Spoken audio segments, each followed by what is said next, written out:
I love using the simpler with samples that I've made from like the verb of a guitar on a different song that I've had in Pro Tools that I drag into my little desktop folder, into wherever its home is, as far as like, okay, here's some weird textures. And then it's all iCloud, so I go into my other computer, bring them into the push, press convert into simpler, and boom, I've got my own synth that I've made.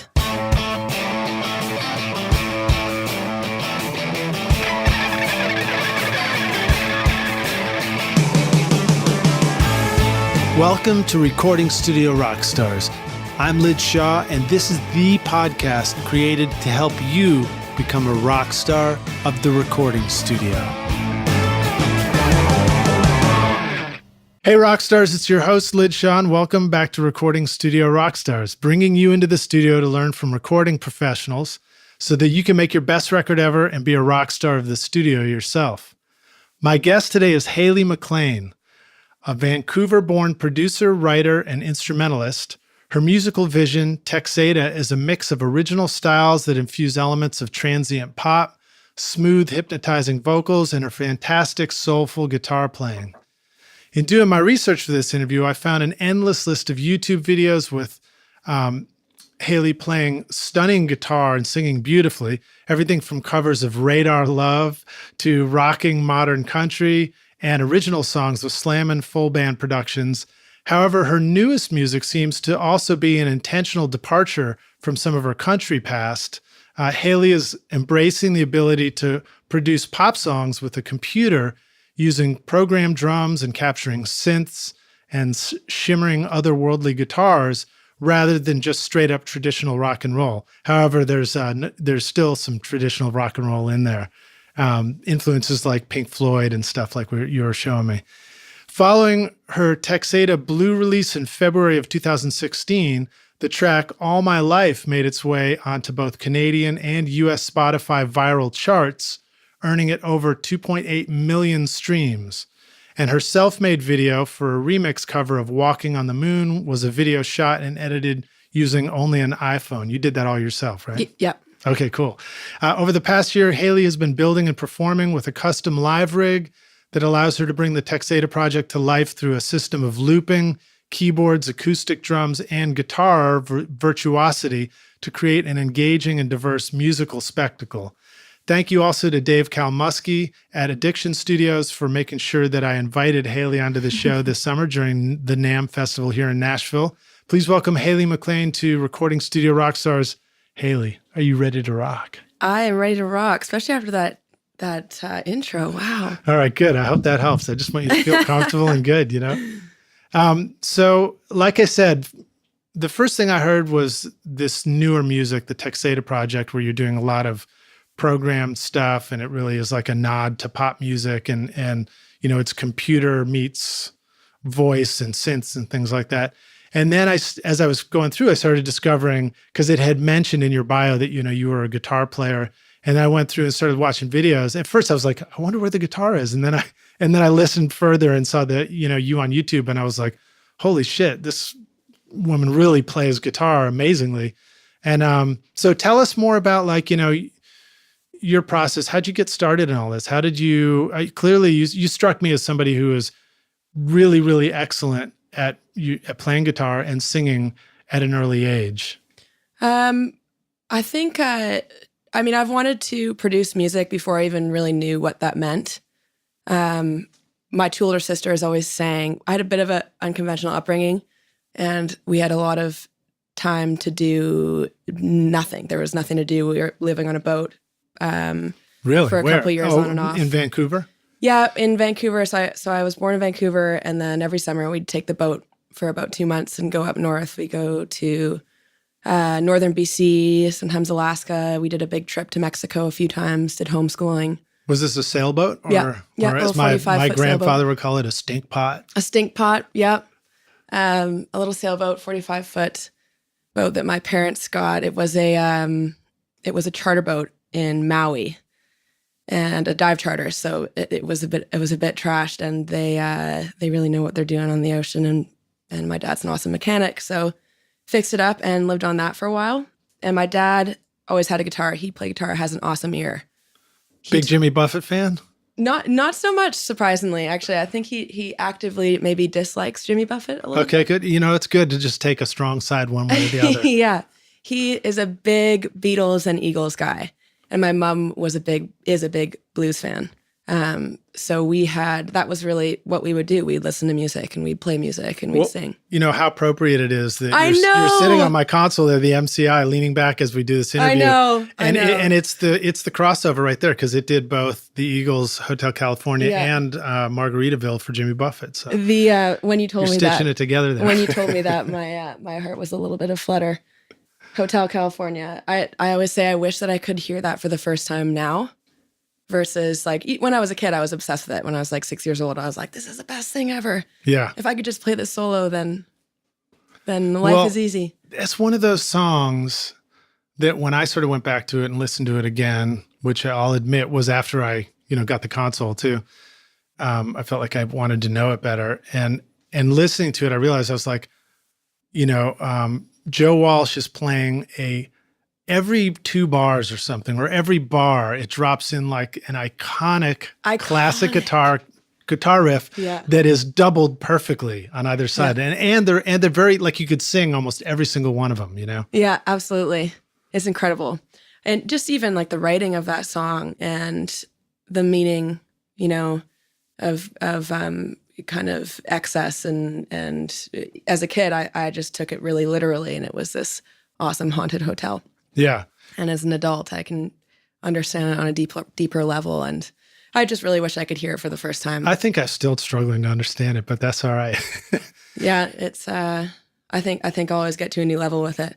I mean, I know it's one of those classic songs where everyone's like, oh, Freebird or whatever, but that's that for a reason. It's Hotel California's. Yeah, probably got me into guitar as heavy as I got into it when I was younger. That's really cool. All right, so you guys are on a boat. Your dad's playing acoustic. You're grabbing the acoustic. He's showing you songs, or you guys are just singing together until one day you're like, give me that guitar, Dad. I'm going to play it. I can't even remember when. I think it was so far, like when I was so young that I can't even remember specifically ever taking it, or, he certainly taught me all the basics and the chords. Like I didn't really even realize that the chords I was playing had names until I was jamming with other kids when we moved back to land in elementary school. Not many people can say when we moved back to land. Yeah, I'm very grateful to my parents for giving us that experience. It kind of reminds me that I got a new cable hookup, and so like I have too many channels now, and I randomly had a movie channel on as I was flipping around, and it was Waterworld. Remember that movie? Kevin Costner? Yeah, with Kevin Costner. I just remember that movie looking really copper. There's like a lot of copper colors. Yeah, I think so. Yeah, I don't remember many people playing guitar. Not enough guitar, though, and not enough Hotel California in that movie. Yeah, but so I digress. I apologize. So you're back on land with your family, and then is this sort of when you picked up an electric guitar and started getting into all that? Yeah, actually, I wanted to play drums, but you can't play drums in a 45-foot sailboat. My mom and dad did get me 2 little bongo drums. And my sisters would sing, and we'd do 3-part harmony, and my dad would play guitar, and then I'd be playing guitar and just like picking up we had tapes at the time, anything that was played. I just kind of I wanted to learn all the parts. Yeah. And then when we moved, we rented a kick, a snare, and a hi-hat, and my dad rented an electric guitar, and we would jam when he would get home from work. But I couldn't be playing drums all day because it would piss off the neighbors. So I was like, well, I'll pick up this thing, and started playing electric guitar. And I was 8, I think, when that happened. And, that's cool. I love that your dad was renting drums and electric guitars for you guys. That's Long McQuaid, Canadian music store, has good deals for renting. It's pretty awesome. All right. So was there a point that you remember getting sort of serious about guitar, like this is what you're going to do? I always was serious about it, which is strange. It was never really if I would do music. It was just when and how. My older sisters, who were my best friends, and they still are, they are really personable and they have fantastic voices.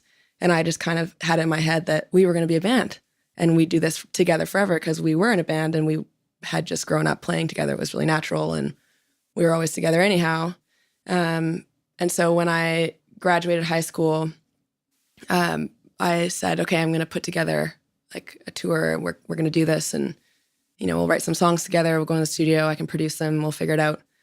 And they said, well, we'll do this with you for a year. But after a year, we're going to husband down and baby up, and you're going to continue. Husband down and baby up. You're going to continue doing this because you love it. And that terrified me because I was, and still am, pretty awkward human being in general, and just extraordinarily stage fright, which I'm maybe not so much stage fright anymore, but I definitely am still awkward compared to them. And so after a year, they're like, all right, that was awesome, but you go along. So you see your two sisters who seem elegant and like, totally at ease with the world, just sort of putting down the music and is that what you're saying? And then, deciding to do, if I'm hearing you right, they sort of switched gears from the band thing to we're going to have families now. Yeah. And we're still musical together. Like our family still plays together whenever we can, really, whenever I'm back home, if we can get a little jam in, or sometimes we'll put on a family show and throw a party. But they knew they just didn't want this full-time crazy lifestyle, and they wanted to be able to have a family. And I'm not sure if this lifestyle is super conducive to that. Right. It can definitely be pretty all-consuming. Yeah, but they were writing with me though, and they are creative in their own right. I'm probably more nerd creative, but we still sing together when we can. All right, so dig it. So at some point, I saw a lot of videos of you producing music up in, I think it was when you were in Canada, a lot of country rock and stuff like that. Talk a little bit about that experience, because like your ability as a singer, as a guitar player, as a songwriter is exceptional. And did you sort of get recognized for for your musicality at an early age or anything like that? Is that part of your story? As far as like professionally recognized? Yeah. I mean, was there a deal that came along, or was there something? Did you just decide you were going to put out your own music early on? Well, my sisters and I started working together, and then like on a more serious level, and touring around and taking meetings. And I had put out a video of me jamming on a Les Paul that I think I was taken down when I got my deal for X, Y, and Z reasons. But anyways, it had a couple 100,000 hits, and that kind of was a good thing to get into the door with my sisters. And we met a guy named Mitch Merritt, he was the one who got me into production the way that I am and kind of opened those doors for me. We worked together for 7 years, and he's still a dear friend. He had produced some of the biggest country songs in Canada at the time, and he still is, and kind of took us under his wing, took us to Nashville, the three of us, at which point my sisters were like, all right, we're not really into this as hardcore as our sister is, and she doesn't have the balls yet to say it, but she is. Nice. We can vouch for her. And Mitch was like, yeah, that's great. So Mitch set me up with a couple artists that he was working with, or an artist specifically named Chad Brownlee, to play guitar for Chad. And I played guitar for Chad for 5 years. That's a pretty useful skill. When you move to Nashville, Tennessee, if you're a really good guitar player, you can actually settle in quickly by finding other people to play along with and everything. It's just a good reminder of, even if you want to come down here and produce your own stuff to start out, it's great to have that skill set that allows you to blend right in with what already exists when you get here. Definitely. Yeah. I mean, wear as many hats as you can, because it's a game of pennies, as we know, or it is for me anyhow. Yeah. And that's A-okay as long as I get to wake up every morning and make music. It's a pleasure having you on the show here. Pleasure to be I want here. to talk more about and get into, the kind of stuff you're producing now as well. But before we get rolling, I like to ask our guests to share an inspirational quote to kind of kick us off and get us excited about hitting the studio. Have you got anything you want to share with us? Yeah, I do. The other day I was talking with my manager, Debbie Zavitson. We had gone to see a show, or I'd gone to see a show, or we were just feeling really inspired. And I was saying how incredible it is. And she said, yeah, the thrill of being moved, And I was like, that's exactly it. That's exactly why we do what we do. That's what anyone in this creative realm, even in film, the that thrill of being moved, and to move yourself should be your compass, because if you don't feel moved by what you're doing, how can you expect someone else to feel moved? That's good advice. I find that it's very easy to forget that at times, especially when, well, I shouldn't say especially because I've only done it one way, but when I decided that I wanted to do all this music stuff and recording professionally, it was easy to get caught up in thinking that there were things I was supposed to do it right. And, go in different directions and everything, and forget all the things that just moved me to want to do this in the first place. So as soon as you said that about moved, I'm going to out myself here as a little bit of a Deadhead. Awesome. But I remember that, listening to Grateful Dead and hearing it sort of hit this certain sound that it hits and the certain performances. I remember, it just give me tingles in the car when I was listening to it. Frank Zappa was that way for me too. And, I think that is that, for me, it just reminds me of that being moved by the music you're listening to. Isn't that the best? Inspires you to want to do this stuff yourself. Even just the little moments of, I'm sure you've had those recently when you're working on something and it's just, the way the beat comes in, or the way this tone feels when it hits your chest, or whatever it is. Yeah. It's those little thrills, as you're putting together a song. And I find too, I think it's a constant process of reminding yourself of what thrills you. Yeah. Because if it's a song you might not really like that you're working on, then I just try to find, okay, how can I make a moment then in the song with what I'm doing that I do feel thrilled? That's and that smart. kind of just keeps the gas in the tank. I mean, at the end of the day, that's what drives us to work thousands and thousands of hours for nothing, just for the thrill of it, For the game of pennies. Mm-hmm. Not to be confused with Game of Thrones, Yes. everybody. So, that reminds me of a couple of things. One is, I do remember discovering that there was, by doing this professionally, there was an opportunity to work on music and styles of music that I may not have liked as much, or may not have been the thing that inspired me to want to do it in the first place. But then I was struck by noticing that I could still work on music at times that the music itself might not be my favorite, but I really like the people, and it was fun to work with them for a day in the studio, or that I could really focus on the craft of recording it well. Right. And that can actually be really satisfying too. The different pieces where you can find a thrill. And sometimes that thrill is just figuring out what was wrong in a troubleshooting thing, Yeah. That little 20%. Oh, thank God, I got it. Good. That little Finally release. fixed the buzz on that bass over Yeah, there. yeah. I mean, whatever you can find to be yes. Yeah. Right. So, and I can relate too with the music, because that was probably country for me. I never Eagles. I mean, some people would argue that was a little bit country. No, but that's a big difference from, that classic rock kind of thing is way different from modern Nashville country, modern country. Totally. Stuff. Yeah. Yeah. So then, so that was sort of a new genre of music for you when you got into that? Yeah. For my sisters and I, we were kind of doing country. Yeah. It seemed like a place where we could play our instruments and write songs that were reminiscent of the music that we grew up on. Yeah. And still be able to. And you're quite good at it. Well, thank you. Yeah. All right. So you moved down to Nashville at some point. Was there a chapter you want to talk about in Canada before coming to Nashville, or do you want to tell us about your studio down here in Nashville? I'm trying to think what is a good nugget of info. I eventually was signed to a label in Canada, MDM, which is an imprint of Universal. And it was a label that Mitch was involved in, and then my co-manager Mike Denny ran, and they're doing great up in Canada still. I got a deal with them, and then I got to co-produce a full record with all the bells and whistles, which was such a great experience as a producer. And that was definitely, out of all the experiences, the radio tours and the yada yada, the being in the studio was by far my favorite and the biggest thrill. And I kind of knew at that point, I was like, all right, whatever I have to do more of that, more in the studio, more at the creative epicenter.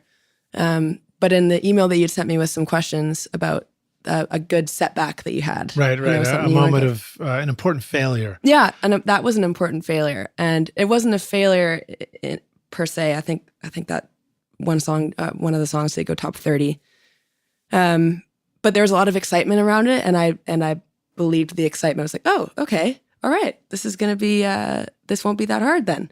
I mean, not in the making of it, but once it was released, and I was attached to the expectations and outcomes of the music that I was making, and that was such a good experience to kind of realize, like, it doesn't really, first of all, it doesn't really matter about the outcomes. It helps, but at the end of the day, I'm still going to wake up and the first thing I'm going to think about is creating music. Yeah. And I'm still going to want to do this regardless of whether this tanks or whether this succeeds.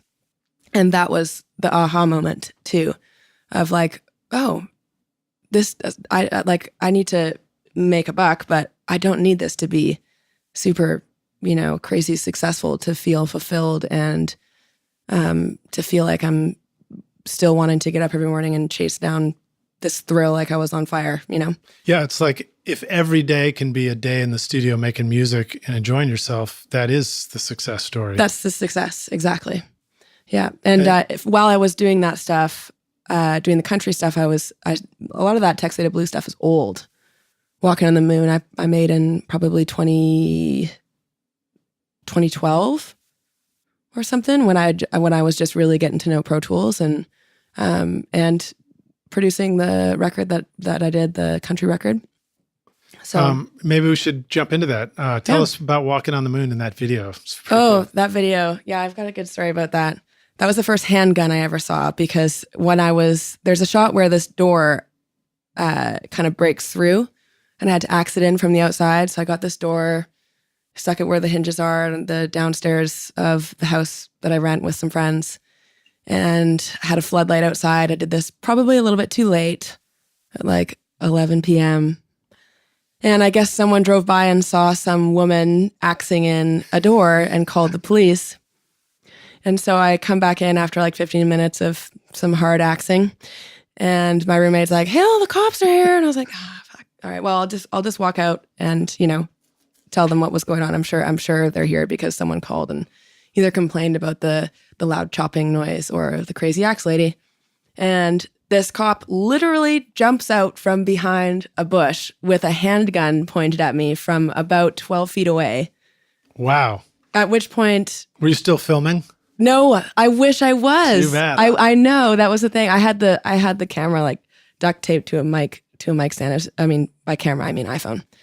I shot it on that 8mm app. I just wanted to see, I wanted to try the visual creative medium. Yeah, it's a lot of fun. It's a lot of fun. Yeah, and it actually kind of started by accident because I'd done the Texada stuff and I figured, I wonder if I could do video and kind of use the same concept that I did for the songs themselves, which was just do it all alone and see what shakes out for the sake of learning and knowing the process more intimately on whatever creative, side that is. And I'm never dressed up. I'm usually in sweatpants or some kind of like bag of a shirt, or like I'm in now overalls. And I happened to be dressed up. So I was like, well, I think I'm going to set it up and see what happens. So I started shooting the door scenes, and then it took a long time because I had to figure out like, okay, what is the concept here? Like, what is the meaning? It's kind of like when you write a song and you have all these cool pieces, but there's no meaning. So you have to work extra hard at the end being like, what does it mean? We've been talking about that recently. The inspiration to come up with the beginning of a song, or like come up with a really cool chorus part or chorus lyric, and then the hard work of finishing out the rest of the song and writing the verse and like making it all make sense somehow. Totally. That's a challenging thing to do. All right. So you came down to Nashville. Mm-hmm. You started a studio down here. This first question you've sort of started answering, but I'll ask it anyway. What is Texada, and how did you go from rocking out on guitar covers for Radar Love to the transient pop productions like All My Life and what you're doing now in the studio? That was happening at the same time. It was just one side had a label and a team and a machine behind it. And the other side was just, at first I called them my PM projects. And it just... As in like the later part of the day? Yeah, exactly. Come home and finish that and start working on these other songs, because it was... country wasn't enough to satisfy me creatively. And I mean, I along with the Beatles and Eagles stuff, we had... My mom listened to a lot of like Enya and... the early Sarah McLachlan stuff, we had that tape on the boat because my cool older cousin brought it down to Mexico when she came and helped out. And there was a lot of electronic elements that I liked. And you didn't have to have access to a really, really great studio all the time in order to make that. You just needed your laptop and a little bit of creativity and a lot of time on Gear Sluts forums. Right. To learn YouTube. all this stuff. Yeah. So here's a sideways question, but I'm going to ask it because you're uniquely qualified to answer this. Can you have a laptop as a studio and be on a boat on the ocean? Yes, except salt sucks for gear. That's what I've heard. So maybe you can hip us to anything we need to know about that. I mean, by the time I was doing music professionally and, full time and with my own laptop, let alone I wasn't really on a boat. So I can't speak to that specifically, but when I was younger, I thought maybe the ultimate thing to do would be to get a little sailboat of my own and make a little sailboat studio. Yeah. Which would be super rad. And then just go up into Plus the middle of nowhere. Plus there's alliteration in that. Sailboat studio. Yes. Yeah, that is nice. But literally, if you had a laptop out on a sailboat, it might corrode into nothingness within 6 months or something like that. Is that a little too extreme of an interpretation? Probably a little too extreme, but I'm sure the fan would be a pain in the ass pretty quickly. Yeah. I think it's more just if you had like a little interface and a little mic, Now, what about an electric guitar versus a acoustic guitar out on a sailboat? Do the guitar strings corrode quickly? They do, yeah. It definitely gets grimy quick. But you just scoop up a handful of fish guts and exactly, yeah. And put just the gloss sound it and down, nature you're ready into to go. Yeah, yeah.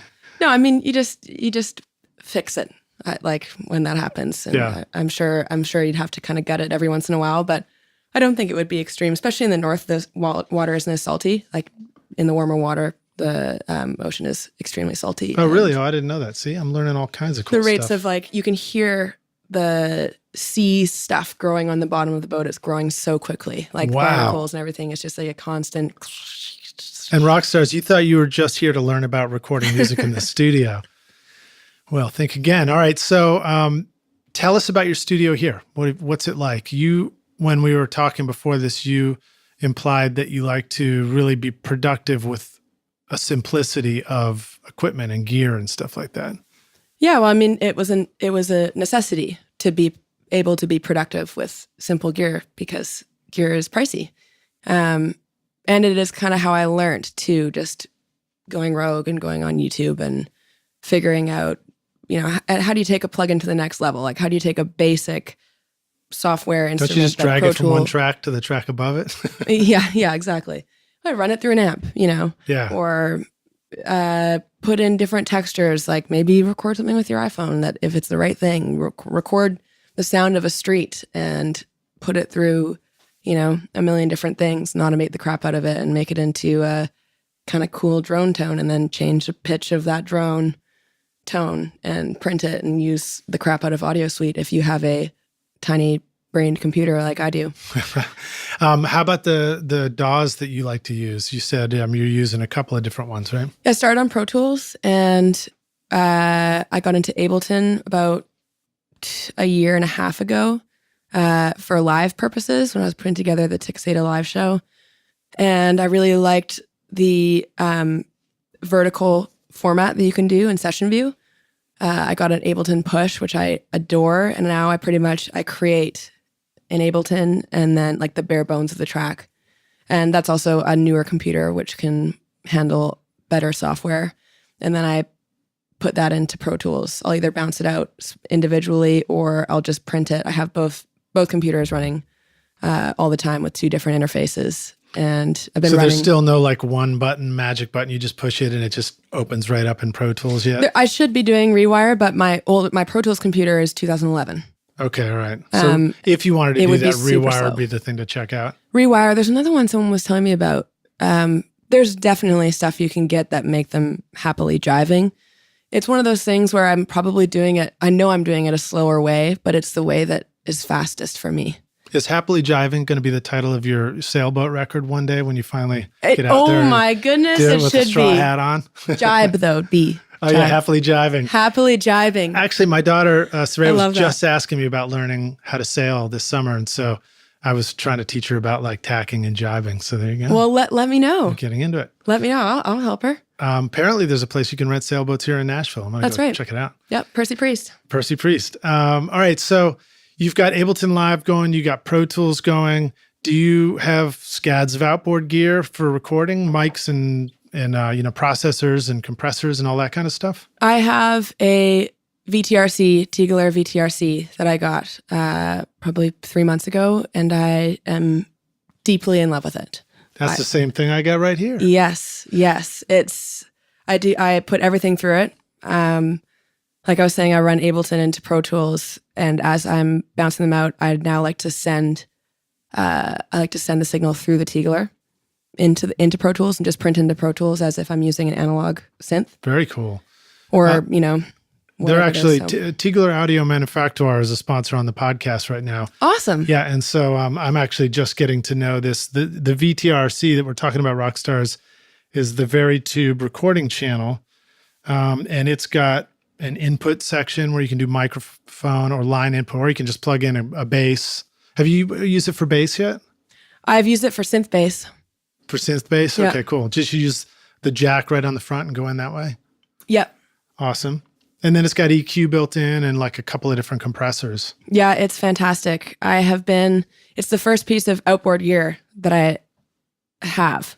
And so I've been doing a lot of I'll record regularly and then send it in through the back and A/B so I can really get to know that piece of equipment, and also just the outboard sound, even if everything's just flat. How does this change the sound?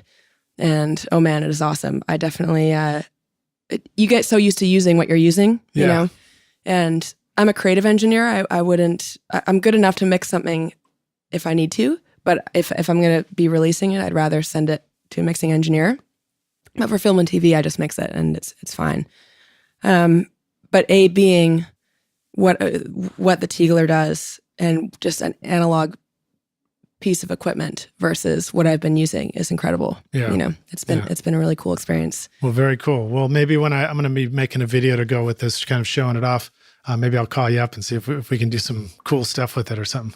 Let's do that. I was actually going to be doing that on Friday. Oh, all right. Well, I might not be ready on Friday. Well, let me know when you do. All right. I'll do it for sure. That'd be awesome. All right, cool. So, maybe talk to us a little bit about how you like to record guitar in your studio. Is there, you're playing both acoustic and electric guitar. Mm-hmm.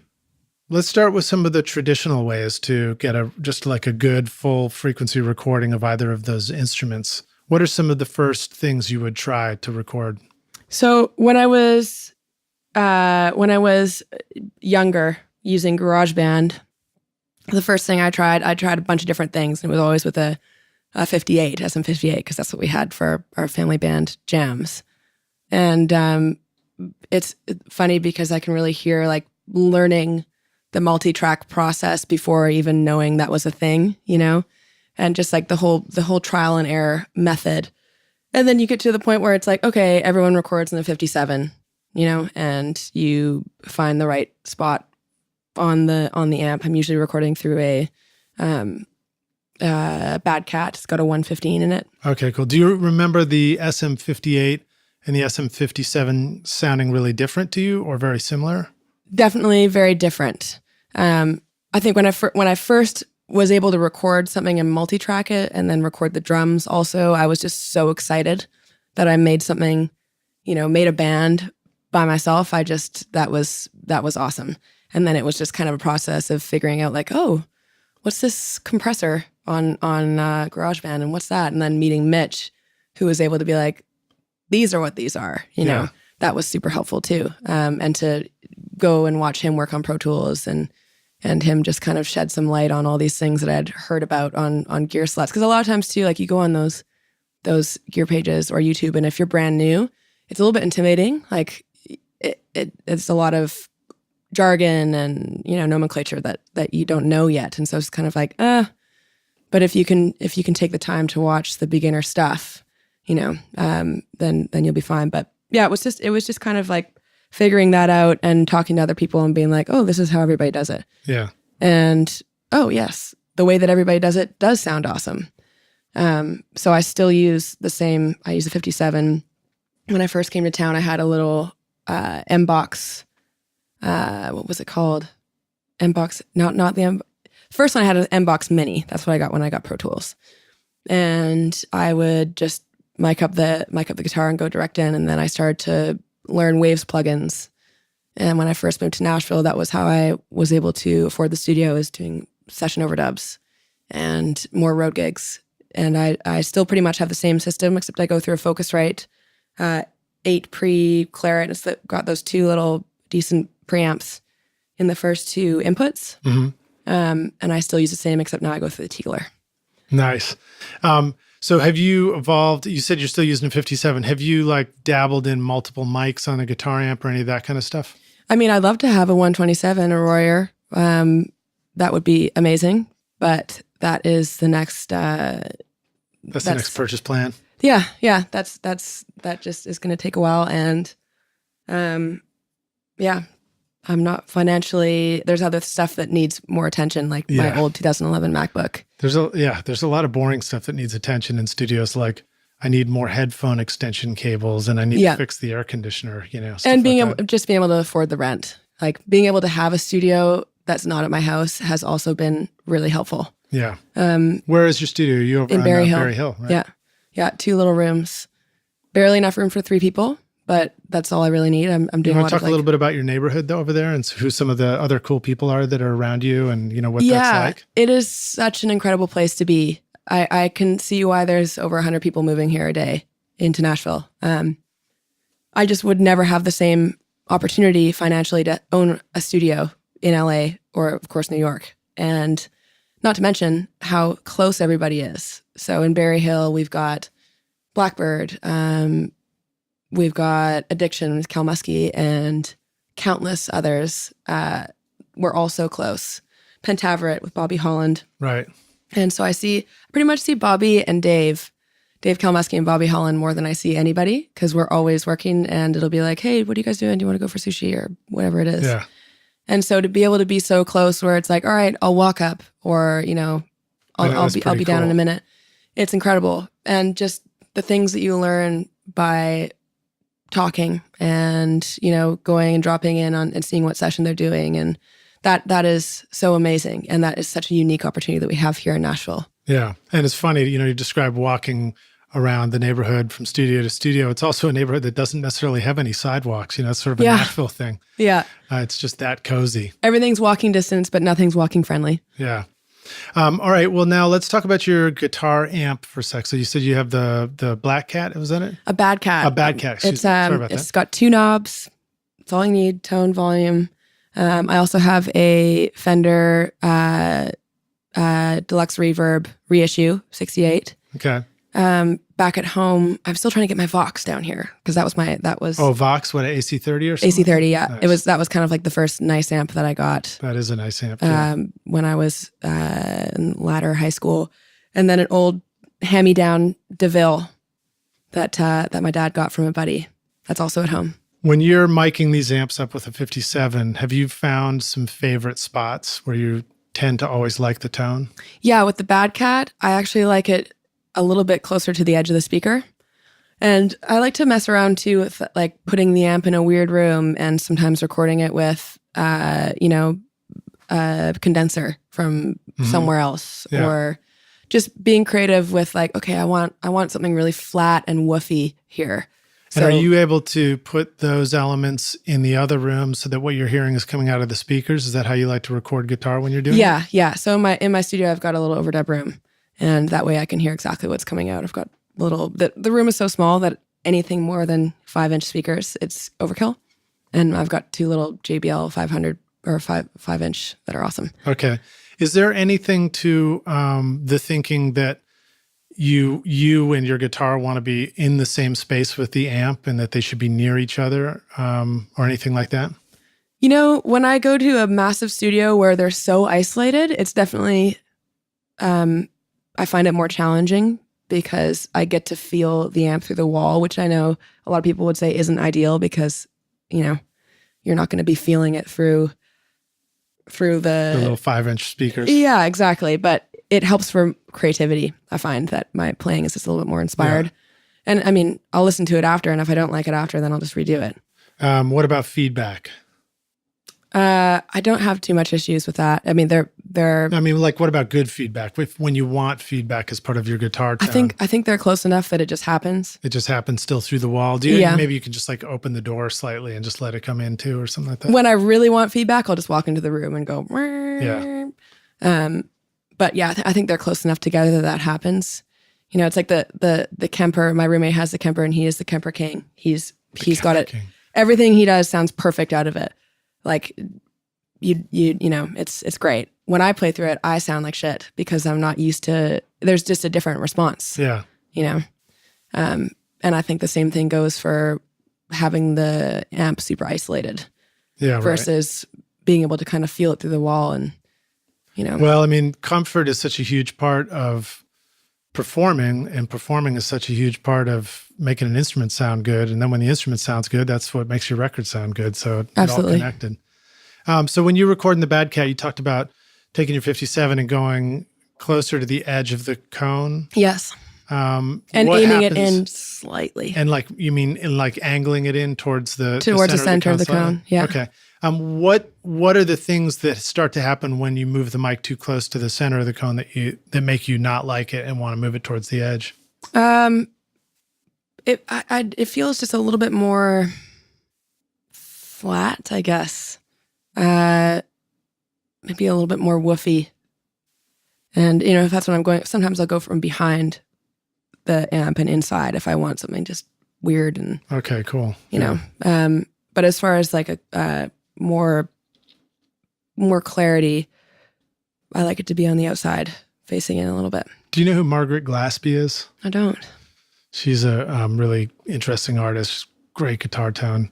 I recorded her at Bonnaroo, and she had me put a 57 on either side of the amp, which is something I've done before, where you put one in front of the cone and then you put another one on the back side of it. Okay. Looking towards it, and you just sort of flip them out of phase or pan them left and right. That's cool. And it's a really cool sound too, but I should check that out. Just thought of it. Yeah. There's so many weird, cool things that you can do if you're looking for your quintessential just guitar, then that's your way. But well, now how about quintessential acoustic? What are some sort of go-to acoustic miking techniques that generally seem to work for you? Recording acoustics are the biggest pain in the ass to me because my room is not easy to move around in when I'm recording myself. I've got keyboards on either side and it's really not wide.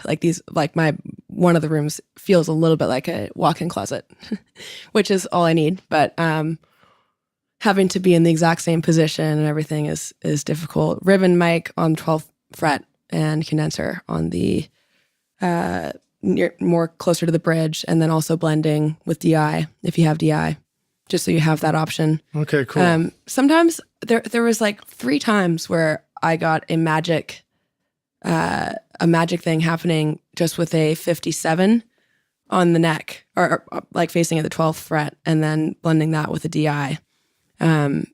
The pickups that I have are Fishman. I can't even remember the model. That acoustic is so old and broken up, but yeah, I've gotten some magic stuff happening with that, but I can't seem to recreate it when I need.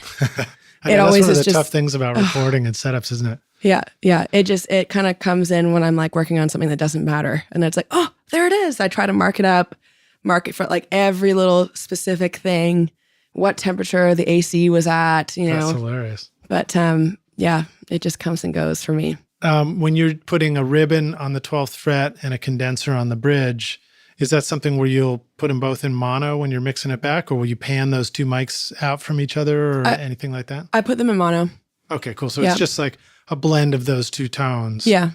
How and then, important of course, is it through the Teagler? How important do you feel like it is when you're doing that stuff that the distance of the mic to your guitar is the same on either side, or is it a little bit more loose than that? I'm a little bit more loose than that. I'm more if I hear it having some phase issues, I'll play a bunch, play it right back, and see what I think first. Because when I am doing acoustic, I'm in the same room. Yeah, as everything. And when you're doing acoustic, do you find yourself sort of the mics stand still, but you just sort of move your body and the guitar around, and you're like responding to where the sweet spot is for the tone for your acoustic? As much as I can, yeah. And then if I need to move the mics, then I will do that because I'm in a really cramped space. Yeah. So I feel like with acoustics, I'm like, okay, I just need to get this done. Yeah, right. I'm always like sweaty and swearing and... And sushi lunch break is getting closer. I got to get this done before then. Yeah. I like recording other people on acoustics. I can put them in the other room, and I'm a lot more picky about it. And I can look through the little window and see, okay, you've moved too far here. Often I'll like make tape marks. Yeah. Where their vision is looking down at the neck, and being able to have like little targets. Yeah. Do you use your iPhone and take photos of? Well, I don't know. I assumed you had an iPhone, but I just mean, do you use your phone and take photos of stuff to sort of remember how things were set up in the studio a lot? Oh yeah, definitely. I find that super useful. It is. Yeah, it's really useful too if you're crazy OCD about leaving lights on. Oh, have you used the Tigler's recall plugin for that yet? I haven't used the recall plugin yet. It's so cool. I just used it. So I just made a new video for the Cream. Okay. And I used the plugin for that. It was really cool. I mean, like I've used it in Dave's studio. It's brilliant. Yeah. So Rockstars, what you do is you set up the gear the way you want, and it's not, these two pieces of gear are not actually connected to the computer, but Tigler does make other units that like the Schwerkraft Maschine and the Raumzeitmaschine, which are actually digitally connected with an Ethernet cable to the computer. But in these cases, the plugin is really simple. All you do is it's just an interface, and you can turn the knobs, which look identical to the actual unit, and just kind of like, 3 clicks up for the highs or whatever you did. Yeah. And you can document it really easily. So it is a really smart and simple way to document and recall this stuff later. It's actually easier than taking a phone with my iPhone. Totally. Yeah. And a recall for, kind of voices, like a low male voice, higher male voice, sharper female voice, darker female voice, just having all those like templates. So it's like, okay, now I can get started from here. Yeah, I was thinking like in your case, like if you're bouncing a track in or sort of like running it through the outboard gear to process it a little more. If you came back to mix and you're like, oh, it's so close, but I wish I had done a little less of this, you could pull up that recall and you could actually just run it, make one slight change and run it back through it again, and it'd be no problem. Yeah. All right, so now let's talk about recording acoustic and electric guitar, and just give you a chance to riff on some bizarre, fun, cool stuff that you've done, unusual ways to record it that you've been excited about. Any cool stories about that you want to share? I was recording an artist with, she was playing Gretsch, and she has a really unique way of playing with her picking hand. Doesn't use a pick. Uses a combination of her nails, like kind of downstroke stuff, and the meat of her fingers in a way that was just extraordinarily musical. You could tell that she had done a lot of playing just in her room, not with the Gretsch not plugged in. You know how Gretsch is kind of its own beast, like the hollow body, with the big speed, tremolo, and all that. It's something that it's not like picking up a Les Paul and a Telly, where it's like obviously certainly differences in tone, but generally the same kind of thing. Right. I feel like the Gretsch has a lot of little nuances and stuff. You can tell when someone has been playing Gretsch a lot. Mm-hmm. There's a different kind of way that you handle it, like significantly different. And I didn't want to lose that in the recording. I didn't want to just hear it through the pickup and the amp. So I set her up in the kitchen, which has a nice natural sound, and had her cables going into the tracking room so there was no bleed, and then recorded both the amp and her fingers, like the raw sound of just the Gretsch being played acoustically, and then blending those. That was kind of fun. Yeah, that's pretty fun. I love to do that kind of thing where you put the mic on the actual acoustic guitar or the electric guitar. That actually can even sound really cool, even if you're playing something like a Les Paul or a Strat. Totally. You kind of get this unusual aspect to it. There's a Rihanna song off the Anti record where you can tell it's an electric recorded acoustically without not even blended in with the real thing. Yeah. And it's just got this thing about it that's awesome, And just being able to mix those differently is nice. Like something I like to do if it's just a really raw track and the electric is kind of singing and doing its Bixby thing. I'll send the audio from the recorded from the amp into a B3 plugin and then pan them both real hard. In the B3 plugin, I'll have something that's pushing the signal a little bit harder, driving it through a compressor or one knob louder, and then into the B3, and then adjust the drawbars as you wish, and even record automation with the mod wheel for the how many spins that wheel. Oh, right, yeah, you mean like speeding it up and slowing it down and stuff. Yeah, like that. and like separately tracking that, and so it just kind of has its own thing, sending it through a bunch of reverb also before I go into the B3. So it's kind of like that. The B3 is the last thing in that reverb chain. So it kind of almost compresses the reverb signal and makes it sound like a different instrument, but with the same voicings as the guitar, which is pretty fun. And now, is this a sound, if you're going to mess around with stuff like that, is it typically a situation where you want to be able to hear that while you're doing it and while you're performing so that you're performing with that sound? Or is this something that you would throw on a sound that already existed and hear it afterwards? Both. If there's a lot of room in the track, then it'd be nice to hear it. But sometimes I've just thought like, oh, this would be cool, and done that. And I do it on all kinds of different things too. Yeah. Even if it's just like the one little tail off of a big kind of cruising snare, I'll just print that in and just kind of have it as a little effect. All right, cool. How about any unusual ways to record acoustic? Anything? I mean, I know we already talked about a few, but have anything that's been like totally screwy way of doing acoustic that you've enjoyed recently? I think just that 57, you wouldn't think that it would be good, but given the right temperature or whatever freaky juju it is that happens, that makes it great. I've gotten some awesome acoustic sounds with that to the point where people will be like, what did you use? I'm like, honestly, DI and a 57. Like nothing. What about compression on acoustics? How often should we ever be compressing an acoustic a lot?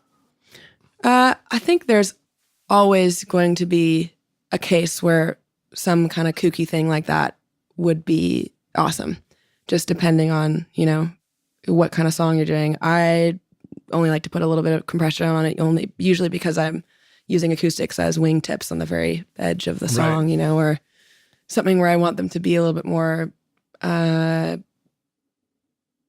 tactful. Any favorite plugins that you like to use for compressors? I just have the Waves plugins, and I use the CLA stuff quite a bit. Just miscellaneous Wave plugins. I feel like I'm still getting to know them in some level, but now with this Tiegler, have you found that the VTRC is great for recording acoustic? Yes, yeah, and I've been rerunning them into the VTRC and then A-Bing them and getting to kind of figure out what works best. Awesome. Well, we'll take a break for just a second. We'll come back in for the jam session. Rockstars, I want to remind you that you can find all this stuff we're talking about here with Hayley McLean in the show notes. So just go on your phone and click through, and there's a YouTube playlist where you can go check out some of these videos and the music as well. Awesome. So go check that out, and we'll see you guys in just a minute for the jam session. Hey everybody, it's Lid Shaw, and I want to thank you so much for listening to this episode of Recording Studio Rockstars. I really appreciate you, and I really appreciate your time. And as a way of saying thank you, I've created a special mix tutorial just for you, Rockstars, totally free, called the Mix Master Bundle. With it, you get over 2 hours of detailed videos watching over my shoulder as I mix a song in my studio. Plus, I give you the free ebook that explains how I recorded the tracks, and you get downloadable multi-tracks so that you can practice your mixes, including the Pro Tools session file, using nothing but stock plugins in Pro Tools, all of which you would find in any other DAW, whether you're on Logic or Studio One or Reaper. Maybe you're struggling with trying to improve your mix technique, or maybe you just simply don't have access to multi-track files or can't record a full drum set in your studio. I wanted to give you a chance to create your own mixes from full drum kit, bass, and guitars recorded in my studio. The song is called American Winter, and it's off my instrumental record Skadoosh, and it's all available for you totally free right now. All you need to do to get it is go directly to mixmasterbundle.com, enter your email, and I'll send all the files directly to you. Thanks so much, rock stars. We'll see you guys in the jam session. Cheers.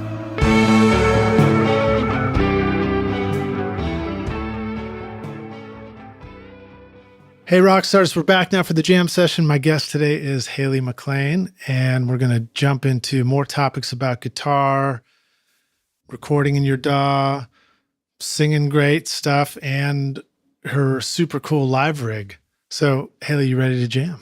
Hell yeah. All right, dig it. Let's continue on this topic of guitar for just one sec. So, Right.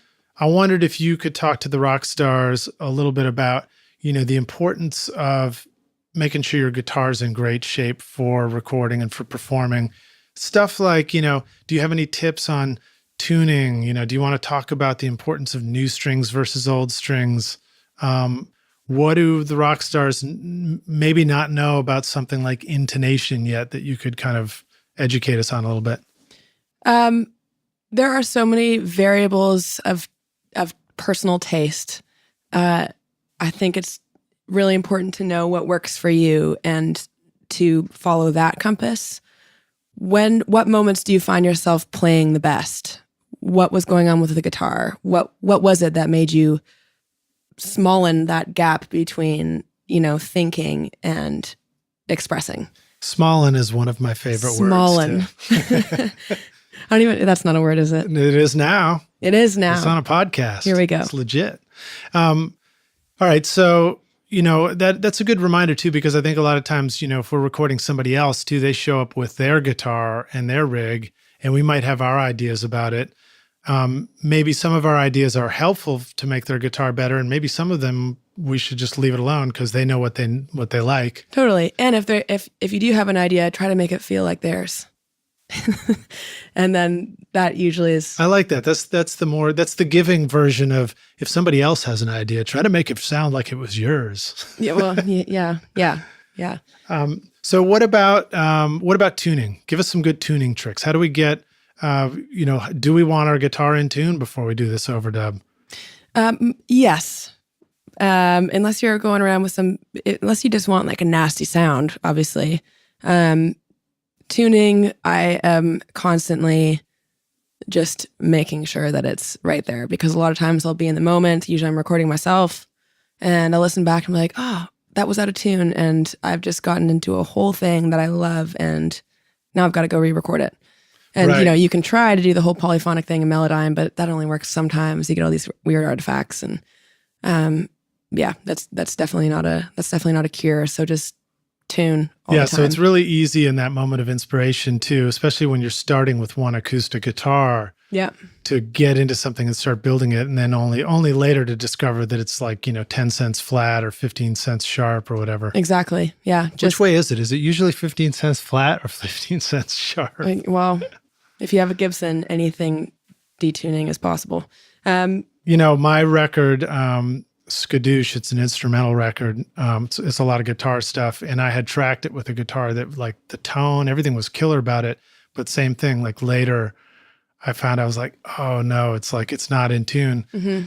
And I have a Peterson strobe tuner right behind you.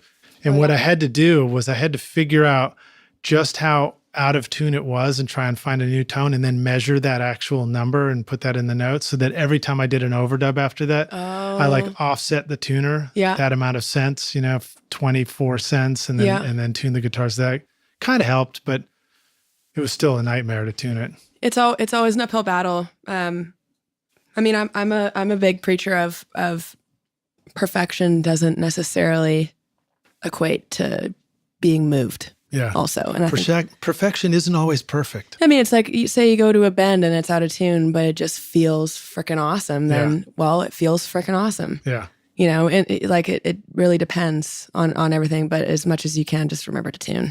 Yeah. And new strings, I am a stickler for new strings personally. So you like new strings? I like new strings. Okay. Yeah. Yeah. My dad always would leave strings on like for years. And now that once I started becoming professional, I'd go back and be like, oh, Dad, like, you need to change these. Or like, Dad, this is out of tune. And he'd be like, well, it's fine enough. But yeah, I'm a stickler for new strings. I think my hands are a little bit more acidic-y too than your average broad.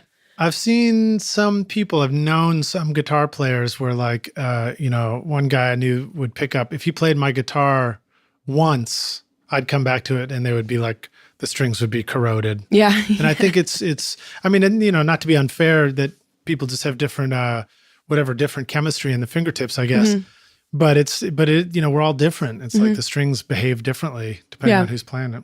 Yeah, and how do you play? Do you play with a pick? Do you play with the meat of your hands? Are you really digging in? Are you sliding your hand up and down the neck a lot? Doing like it just everybody's different. Do you use any of those, guitar treatment things like I forgot what they're called actually, where you put the silicone stuff on the strings and it makes them slippery? When I don't lose them. I feel right. I always get them, and it's like snarks. I need to just go get the damn batteries for them. I feel like snarks I just order are like them on equal Amazon to lighters. Yeah. I mean, I've got them. I've got dead snarks everywhere in the studio. I like that it's like quote a snark out of graveyard. context. It just sounds like you need to call an exterminator. Yeah. So this is a shout out. If anybody from Snark is listening to this podcast right now, please start putting an auto off switch on them so they don't drain the batteries by the next time you pick it up. Yes, exactly. I'd rather be frustrated at having to turn it on when I want to tune than having it not work at all. Yeah, totally. But I will say this, so that does make me want to bring up the issue of studio maintenance and things like Snark batteries.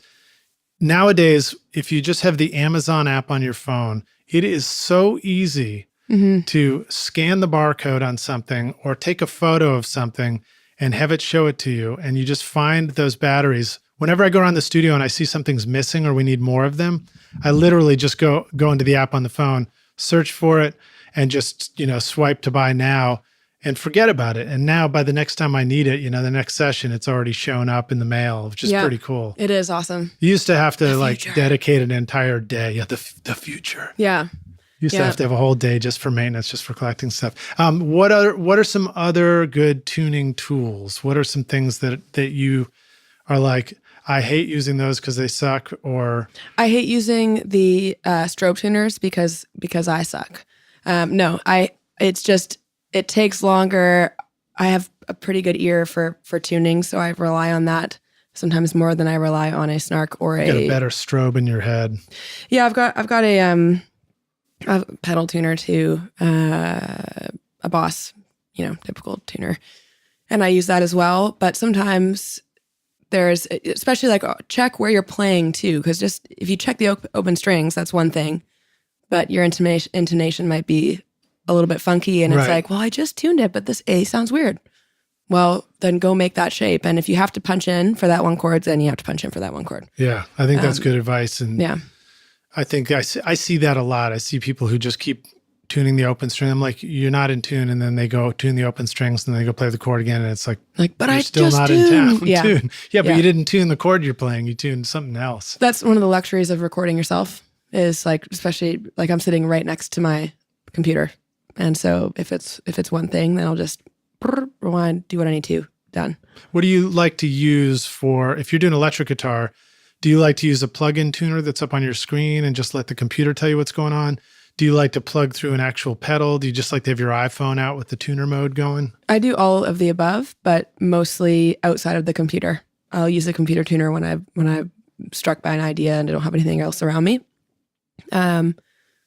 I use the Boss tuner and the Snark, and I use my iPhone. I've got a tuning app on my iPhone, which is great, in a pinch. Yeah. And my ear just listen to that in coordinates with the other stuff that's happening, and you can usually tell, okay, does this sound flat or sharp? Yeah. Especially if you learn it by ear, like that's kind of how your brain got to know music in the first place. Also, I think your brain is a whole lot more flexible than whatever that computer tuner is. Your brain knows when certain chords and certain frequencies in a song are okay to be loose and when other things should be closer to a perfect fourth or a perfect fifth, to sound in tune, even though the tuner that is,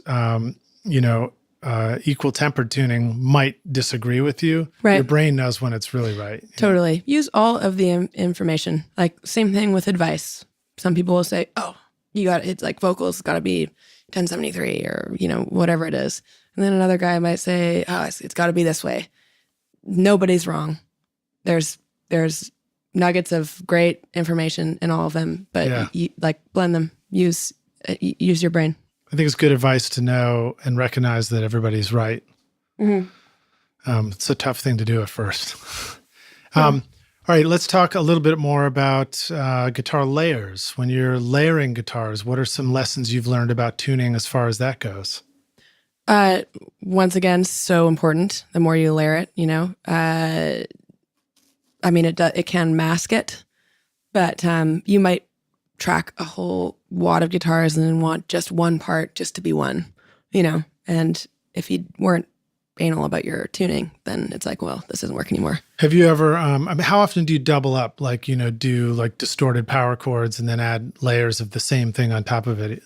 Not so much anymore with electronic stuff. I say electronic stuff, but it's still rock leaning. When I'm doing the occasional pop country stuff, which is basically just pop rock with a particular lyric, I do double up.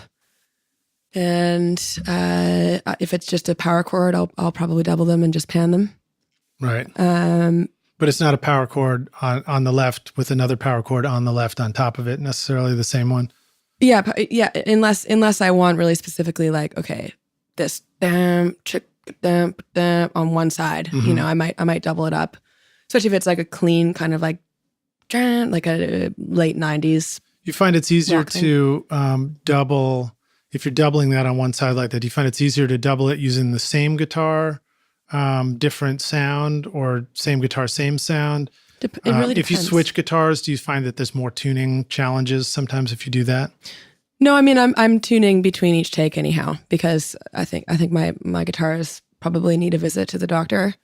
So I've just gotten the habit of tuning them between, pretty much between each take. Okay. And it depends. Like if I want like an AC/DC kind of like, I want it to sound like one guitar, but I want it to sound massive, I'll just use the same guitar. Okay, what about distorted power chords?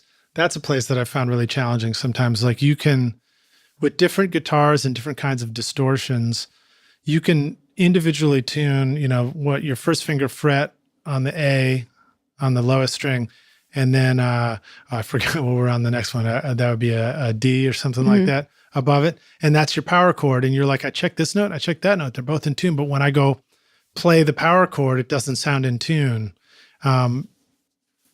Have you, I don't know, I don't even know where I'm going with it, other than just to say, have you run into some of that stuff too, where it's Definitely. like, that's where you just have to trust your ear and trust your brain, wiggle it around a little bit. Yeah. It's just like constantly not taking one thing as the word, like just using your ear and being like, does this feel right? If it doesn't feel right, then change it until it does, All right. Let's go from guitar playing to singing. What are some things that you have a beautiful singing voice, powerful, great singer. I saw those videos and like you kind of don't hit any wrong notes, which is pretty impressive. Wow. I feel like I'm pretty flat usually, but so that's nice. Maybe I just like flat vocals. I don't know. Just kidding. What sort of things have you learned about capturing your voice in the studio? What are some important lessons? Maybe the first thing you learned how to do was record your own voice with the mic, I would assume. What have you discovered about that? When I first started recording my own voice, it was just to get the vocal down so someone else could learn the song. Like I wasn't singing to be a singer. And I had learned to sing as the third in harmony, because my sisters would always be singing. If I sang on their line, they'd like flick me. So they'd flick you. Is that where you like take your finger and you like snap somebody right in the arm? Yeah, or the skull. Anyways, I learned how to sing in harmony. So I wasn't singing to be heard. I was singing to find a musical spot. Yeah. It actually took me a long time to be able to not automatically jump to the harmony. And so when I first started recording myself, it was just to get the song out and to be musical. And then when I started working with Mitch and recording, he would record my vocal. That was the first time I kind of really dug into like, okay, giving each word its own world of feeling and really thinking about like what does this sentence mean? Where are you putting your inflection rather than just singing through it, you know? Actually, vocal production has become one of my favorite things to do. And I think one of the things I'm better at, working with other vocalists and artists. It's just a really vulnerable experience. It can be, I think, if it's done well. Yeah. And getting them feeling comfortable and getting them feeling okay to sing a wrong note, I think is really important in order to get the feel out. I remember when I first heard my voice back with Mitch, I was like, oh, it's out of key. And he's like, yeah, but listen to the feeling. You want the feeling. Worry about the key later. Yeah. You know, they make plugins to change the pitch. They don't make plugins to change the feeling. Exactly. And I mean, you learn by muscle memory to, okay, I was flat there, but I can see the feeling. I feel like the feeling is the hard part. I think that the pitch is a more of a muscle, and you just train. Have you discovered any things about particular mics and which ones you like on your voice and which you don't, and why you think that's so? Yeah, I definitely. I have a Lawson 47 mic that I use, tube mic, that I adore for my vocal. I always, it's best used when it's like right up close, and I usually will have one hand on the volume on my Focusrite and be riding it as I go, which can make for a really sore neck. Interesting. So you're changing some of the levels depending on whether this is a quiet part and you turn it up. Yeah, to the point where it's almost gotten you and like, Tom Dowd. I think Tom Dowd talked about doing that when he was doing the early recordings. He would have to sit there and physically ride the volume knobs on a vocal while he was recording. Oh yeah. It's funny when I'm singing something in my like when I'm just singing and I'm picturing the music. I started to have a reaction in my left arm. Like it's become a bit of a thing where I'll go like that. And my you're just you're air knobbing. Yeah, exactly. It's like when you hear a really great guitar part, you're just like, your right hand is just kind of naturally twitching and moving. Yeah. But that mic is amazing. It's super intimate, and I don't have like a loud voice. Another thing too, singing when I was younger, it was like, okay, I got to sing loud. And then when I started recording myself, that's when like I really started to put all the pieces together that Mitch had been talking to me about, and really understanding that process, because I can, first of all, you can be totally vulnerable with yourself. You can mess up something and be like, oh, that's fine. You're not embarrassed at all. And that's just a really good way to kind of get to know it, and to get to know placement too. It's like, okay, well, I want my voice to sound more like this. How do I get there? And what does it feel like when I've gotten there? So you can then communicate to someone else, be like, okay, kind of shoot the sound up through your nose a little bit more, or drop your vocal cords and kind of relax that, and think of the sound going more upwards, different volumes, different breaths, different ways of getting different tones, essentially. I find that the thing I try to remind myself of is, and it's still an experiment, that I could hit a higher note more easily if, instead of tensing up my throat to hit it, I just relax and just try and sing it from the diaphragm or something. Yeah, it's an amazing thing, eh? I took some vocal lessons for about a year in between those periods of being recorded and then recording myself, and that was great too. Just like learning a lot about that, the power of breath. It's crazy. Yeah, the power of breath. Nice. Yeah. So the Lawson, have you now? How about taking that Lawson and putting it on the singer that you're about to record in your studio? Have you ever been surprised to discover that didn't sound great on somebody else's voice and you needed a totally different mic? Yeah, sometimes I'm able to sign out the mics from the main room at the studio. There's another studio underneath the same roof, and they have been awesome to me. I'm a big fan of Maine. I love Maine. Yeah, they will let me take something out for a day or a week, and they've got a great old 47 or 87, sorry, and a few other things that are awesome. But I pretty much will be able to use either the SM7 if it's like a loud dude voice, See, I was going to say, when is the SM7 a great choice for mic? Loud dude voice, something where I don't really need to hear a huge amount of clarity. So it always boggles my mind that the Michael Jackson stuff was all done on an SM7, yeah. It's like, because he doesn't have like a particularly loud, bulky voice, But man, it sounds good. Probably powerful. I don't know. Yeah. Yeah. Bruce Swedian wrote a book called Recording Michael Jackson. That's pretty cool. Nice. So I haven't read that yet. That's worth checking out. Anyways, that on a loud kind of rock vocal. The 87 is great on most female vocals. I think that 47 is just so great for like a really intimate kind of character voice. So that's pretty much the extent of my microphone knowledge. Just one of those things where it's like, that's what I've had access to. Yeah. And that's what I've read about. And those two overlapping factors then equate to my, knowledge. Okay, cool. How about, you mentioned Melodyne already. You talked about using it for the DNA mode. Isn't that what they call it? Direct node access, where you can do all the individual notes in a chord and all that stuff. Do you find that tuning things like vocals is an important part of a production process? Is that something you enjoy doing at all? I do enjoy doing it, actually, oddly enough. It's important depending on what you're doing.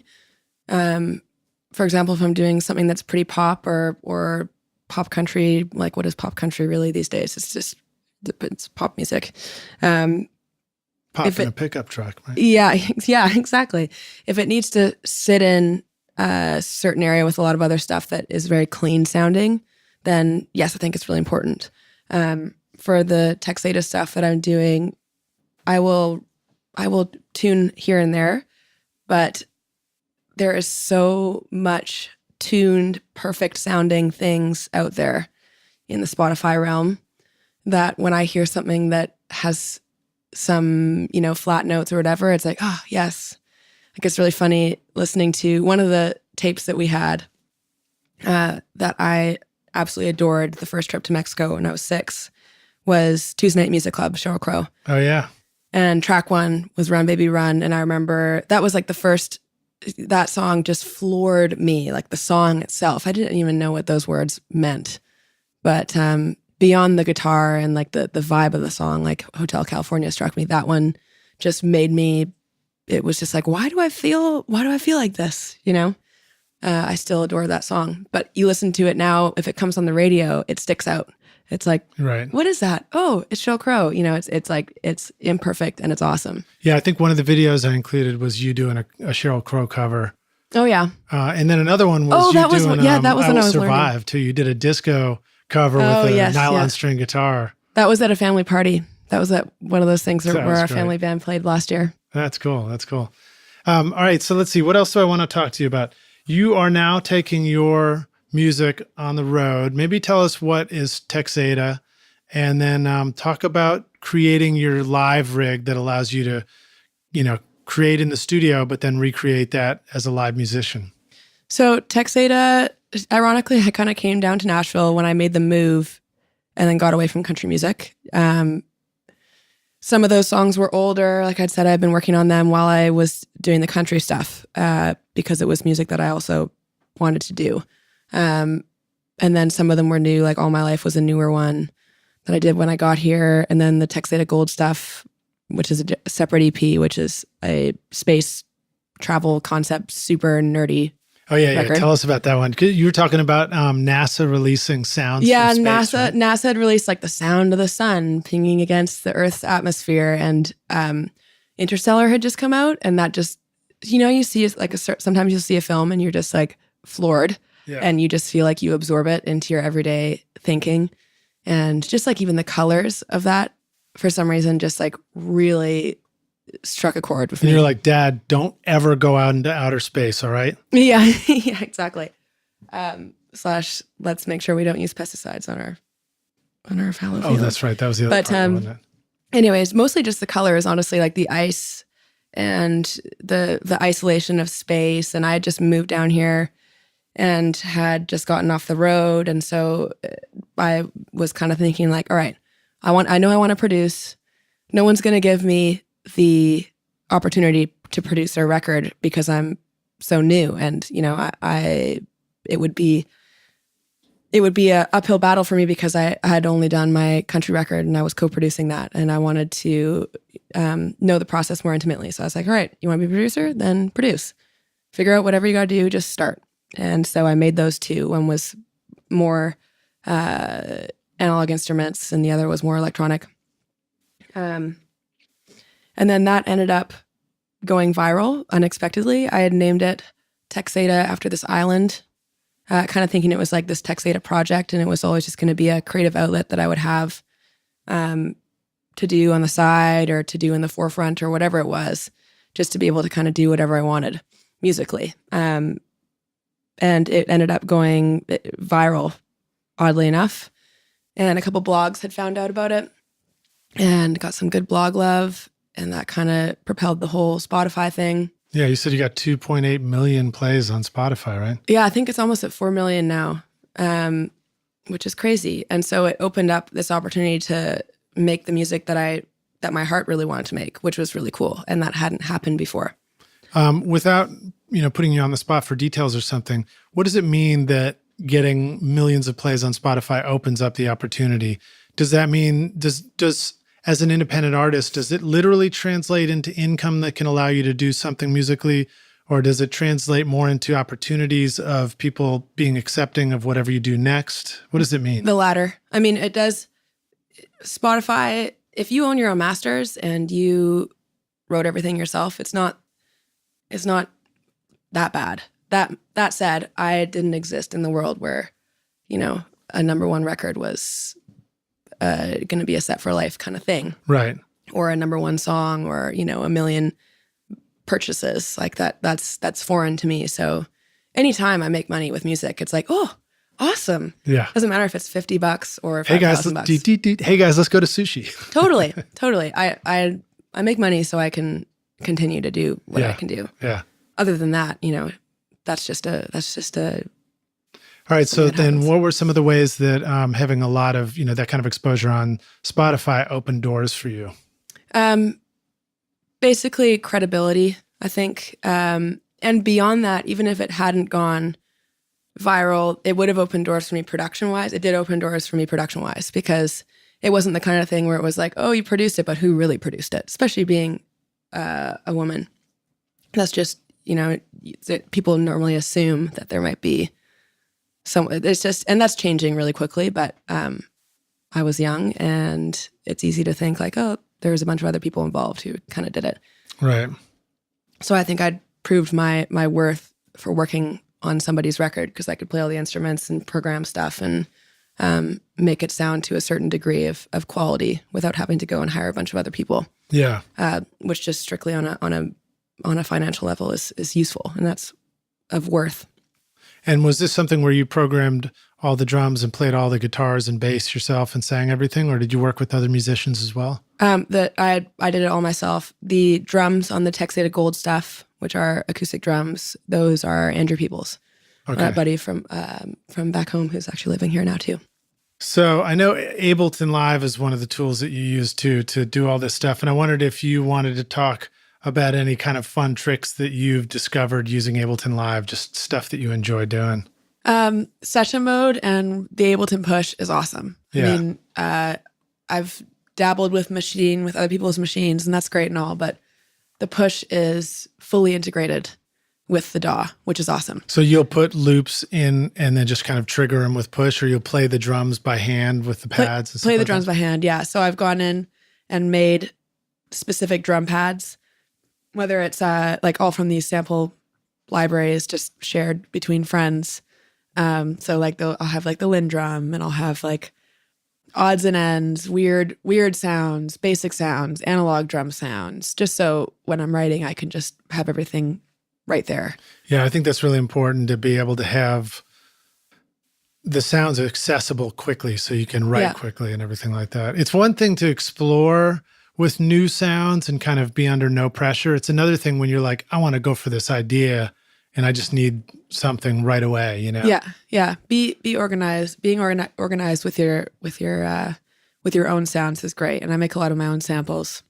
Let's talk about that for a sec. What are some tips you have for the rock stars about organizing stuff, or how do you like to organize all your samples and sounds so that you can use them quickly? My samples and sounds are always on my desktop, like when they're actually like just little wave files or like a little drum hit or even some like weird, really cool tonal reverb that I've struck off the end of something and then chopped up and made into, little bites of a kit itself or something.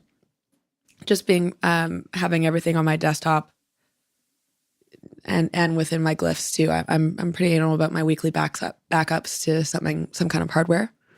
So you'll just put, I love that you said you just put them right on the desktops because that almost could sound like it's not necessarily organizing them. It's just like scattering them out on the table in front of you. Oh, they're like in different okay, all files. right. Yeah, I like this image of you working on a song and it's just like all just thrown onto your computer while you're working on it, and then you kind of go collect it later. No, to be like Lindrum, the Lindrum kit or this kit or that kit or, sweeps, like ethereal sweeps or kind of real instrument made sweeps. Yeah. And then do you use, I know Ableton Live has kind of this browser column on the left. Do you find that really useful for finding the sounds? Yeah, I do. And you can make sound instruments like in drum rack or in simpler that are super easy to pick out. So like a lot of times I'll be like, oh, that's a cool sound of acoustic. I'm gonna pull that into simpler, and you literally just press convert, and then all of a sudden you've got it on a keyboard. Yeah. Okay, cool. So now, you've kind of produced this stuff, and I know that you're taking this out on the road. So I keep kind of like taking us on tangents, but I want to give you a chance to talk about like, what is this live rig that you're taking with you? So I did a bunch of research to figure out how can I just have like me and one other person on stage, and how can I be creative on stage and in the moment? Because one of the things about playing guitar for other artists, I find I was playing the same thing every night, and I was missing the creative part of it. Whereas in the studio, you're always at the epicenter of new. It's like, we just came up with this. We just wrote this song. It's all new. Right. So I wanted to be able to create an environment with gear where I had that, or at least a few moments of that, where we could kind of potentially take it as far as we wanted to go. And since the rig has changed a little bit, because I need now like a tech who's going to be able to deal with all that stuff as well, because there's too much things going on. But for the first year, it was really cool to do this thing where it was live looping, sample triggering, and some tracks, like with the Bee Gees, with the background vocals. But then sending any of those tracks into learned filters and things. So it kind of was a bit of a studio on stage. I hired an Ableton specialist to kind of show me the ropes. So we do like half an hour here and there. And I would ask him all kinds of questions, and he'd tell me everything I needed to know. I'd write it down and then just go like work and learn. So is there like a particular person right here in Nashville that you can actually call for Ableton assistance like that? Yeah, Chris Dilday. He is awesome. He works for Ableton, and he does the Ableton meetups at SAE. That's right. Yeah, Chris Dilday. Yeah. All right, cool. Yeah, he's the man. Rockstars, you need a Ableton superstar called Chris. Yeah, and that's a great way to start too, because you can, especially if it's something as specified as what I wanted to do, and for the most part, your live rigs are probably, if you wanted to do something with a bunch of live looping, it's probably pretty specific to your needs. Yeah. And so when you're learning from ground zero and you don't even know how to, like, what different pieces you're putting together, then yeah, call somebody who knows. All right, so let's break it down just a little bit more so we can really picture it. So you've got a vocal mic that you have to travel with to set this up, or do you use whatever's on the stage? So I have everything go into Ableton, and then I send 8 outs to front of house. Okay. And then I have a analog drum kit, because I think that I always really appreciate it when I go see a show and it takes it to a new level live. It sounds different than the record, or maybe not different, but like it can bring you into new levels and to new kind of textures and stuff. And so I go Texadas with my buddy Andrew for the live show. And I've got him an SPDSX with all of the samples from the electronic stuff loaded up into there. He's got a keyboard and his acoustic drum kit. And he's got 2 microphones, one at the keyboard and the SPDSX and the other one at the drums. Those all go into my Focusrite into Ableton, so they're all treated. All vocals come out of one out to front of house. So when I go, like they'll provide, and in backline is 3 mics. They're all mixed and treated in Ableton. And then I've got 2 keyboards, my guitar rig that actually goes into Ableton first, and then into the amp. Wow! And then the amp is mic'd instead and of that's front of house. the Bad Cat amp. Yeah, that's the Bad Cat. Yeah. Okay, cool. So now, are there some things that people should be aware of as far as like, can you plug a guitar? If you plug your guitar straight into an amp, a tube amp, it's going to have a certain sound. If you plug your guitar through a bunch of, through a computer and back out an interface, do you need to have a heads up that it's going to sound real different? Do you need to sort of tweak it differently to get it to still sound the way you like? There's more opportunity for buzz. And so I'm going to get one of those Furman power conditioners and put them in the rack.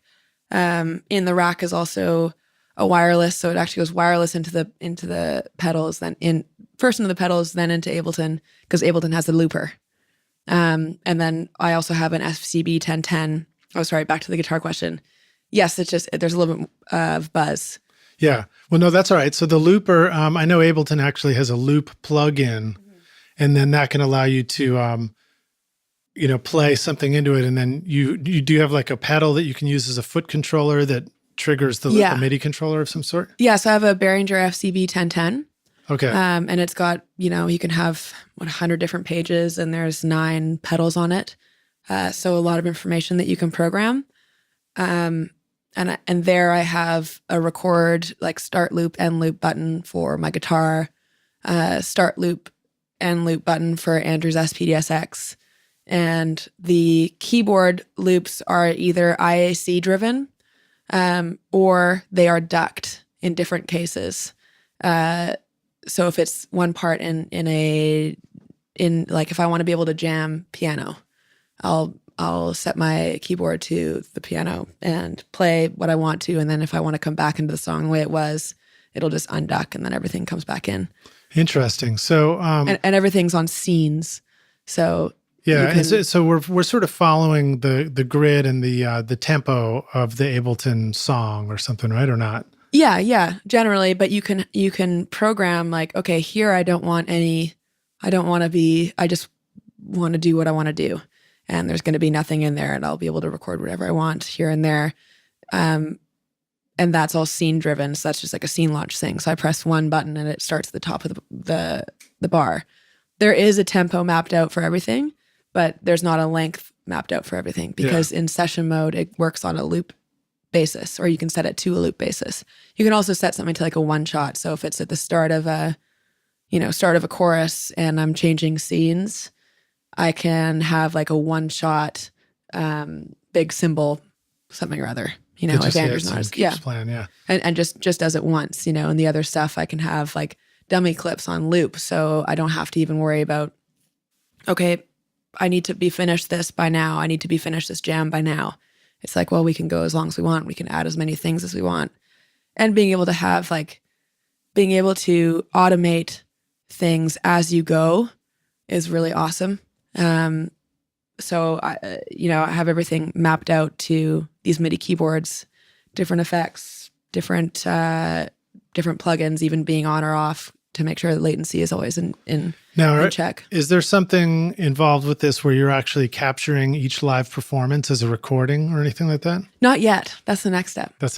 Yeah. Would Ableton just do that internally if it was set up the right way? I would just basically run a master bus, have like a mix bus into you can have it like separately in arrangement mode, printing while I'm going down on session mode. So cool. Well, that's pretty exciting. I've always been really a big fan of anything, the concept of looping guitars and stuff like that, and building a loop thing. And I messed around a lot with Ableton at one point, trying to figure out how I might want to do it just as a creative tool in the studio. Totally. one of the challenges I found was if you're playing something by hand, you hit the loop and you loop it and you love the way that sounds, but I wanted the DAW or Ableton to like already know what the tempo was and have a grid that would follow what I had just done. Right. So that I could just keep working and not have it be like, not have to like stop and figure something out. And, right. I don't know if you have an answer to that or if that's even a question, but anyway, it's pretty cool that it's just fun messing with looping like that. Especially and like creating in session mode. Like any writes that I have, I always have session mode pulled up and my push. And that way it's like, you can just have one little idea and that keeps looping around. Then you put on another idea and then it's so easy to just trigger, okay, here's a chorus. So like you keep the creative flow going. It's just constantly moving. It's like, here's this part, and now I'm thinking about the next part. I don't have to pause and like take my brain out of creative. Totally, especially when you're working with top liners and they're working lyrically and you're working track-wise. Yeah. To be able to have that constant state of like groove happening, That's cool. That's cool. All right, so let me ask you another question. We talked a little bit outside of this about just your perspective being a woman in what has traditionally been a man's world of recording and engineering and producing and stuff like that. And while I don't think that we should cast a lot of light on that topic because it just keeps perpetuating it as a topic, I wondered if there was anything that you wanted to talk about as far as just, a message to women who are thinking about doing this and haven't done this yet, and just, any part of the thought process or the conversation around that you think is important that you want to share. I think people would ask me all the time with guitar, like, why aren't there more female guitar players?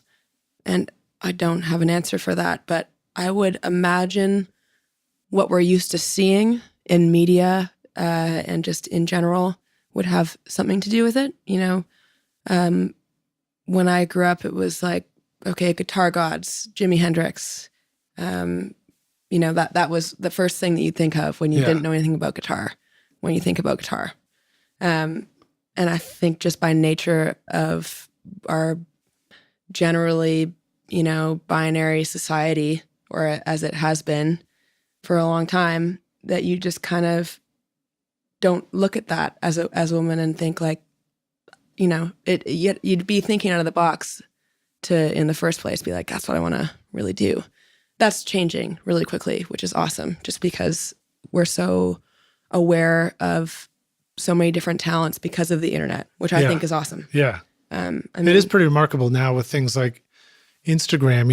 I don't personally spend a lot of time on it, but when I do, I'm amazed that you like flip through and hear guys, girls, men, women from all across the world that are just posting pictures of themselves playing incredibly. Yeah. And technology to record, one of the tracks on Kendrick Lamar's Damn was produced on an iPhone. I mean, it was mixed out of an iPhone, but it was produced on an iPhone. The guy from the internet, he does a lot of stuff on his iPhone, and there you go.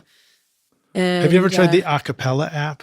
No, I've seen a lot of people post that, though. It's so great. I mean, the thing is that you could use it for just looping instruments and stuff like that too, playing different parts. There's so many different mediums to be creative on, and I definitely understand when people talk about Instagram being a detriment. I personally, I kind of see it as a way for people to communicate music. At the end of the day, the best feeling of music is connection, to the song or to someone else, and sure, it's that technology is abused and used in ways that are unhealthy for us, but there's also a lot of amazing things that it can do, and that can connect musicians and give them kind of a platform to connect with people and to connect music, which is awesome. Well, let me ask you that question. When you're in the studio, phone on or phone off? Phone out. Phone out. Yeah. Yeah. I will, unless I'm expecting a call or I've got something on my calendar that day with someone else, I'll have my phone in, but I'll have in my calendar, in my shared calendar with Cobalt, like, these are the days that I'm working in studio, and I'll just leave them leave the phone out. Yeah, nice. And I'll get it later at lunch hour or something. All right. We went a little bit off tangent there. Oh, yeah, you were talking about I'm so ADD. being a woman in this space. What else would you like to say about that? Yeah, it's just what we're used to. And now we're used to seeing a lot of things. So I think that's changed, like extremely changed, even since when I was younger. I think just by nature of being on the boat and pretty isolated, even like during the school year, we were out every weekend kind of thing. I just saw my dad play and was like, well, that's awesome. I want to do that too. It was never like, oh, is it weird that I'm doing this? Because there's not a lot of other girls here, you know? Right. Interesting. Yeah. So you weren't, predisposed to certain ideas of gender and what guys and girls are supposed to do or anything like that. Yeah. And I don't think anyone's parents are saying, oh, you shouldn't be playing guitar. You're a girl. I think it's just when you're younger and you see a group of guys doing something, you might not feel as comfortable walking in and being like, hey, and again, I think that's really changing, which is awesome. Yeah. How about the space of engineering and producing and, the studio world? What's that experience been like for you? Anyone who is a successful professional, I've never experienced sexism with successful professionals. I think that's really important to point out. The ones who are pricks are hobbyists. Not that there's anything wrong with that, but that's where you experience a little bit of it. And it's, of course it's there, but I don't even think it's there as a malicious thing. I think it's there as a learned thing and somewhat not challenging the norms of what they've seen. I think that issue lies more in like reminding each other to challenge judgments. Any other words of encouragement to younger women who are, maybe thinking about how cool it would be to do this and just to help them along? I think there is something that we as women, because men and women are different and we have our brains work differently. And with women, I find like with women guitar player or women writers or engineers, there's a different kind of emotional based thing that we can tap into, which is cool. Mm-hmm. And I think that's wonderful and to be celebrated, just as specific man things are good with men. I think this is kind of coming out the wrong way. But I don't mean to put you on the spot with no. I think it's very insightful. It sounds to me like it's an encouragement to women saying, there are things that you are in tune to. Yeah. And those are strengths that you can bring to the studio, right? Totally. And there's nothing that you can't do. And it's also encouragement. Doesn't matter gender, anybody. Yeah. To men, it's like, hey dudes, there's stuff you're in tune to, and it's okay to bring that to the studio for yourself too. Yeah. Whatever gender you are, just find out what you can offer that's unique and love that part of yourself and celebrate it and use it. All right. So let's, thank you for sharing all that too. And let's go into the final questions here. Maybe that kind of segues into this, which is the question that I like to always ask, which is when you started out in recording, what do you feel like was holding you back? Probably just the time. I wouldn't even say gear, because I think you don't have to have. I think you can find great stuff with whatever gear you're using. It's all about the feel. I think the time that it takes to learn something, and I think that still holds me back.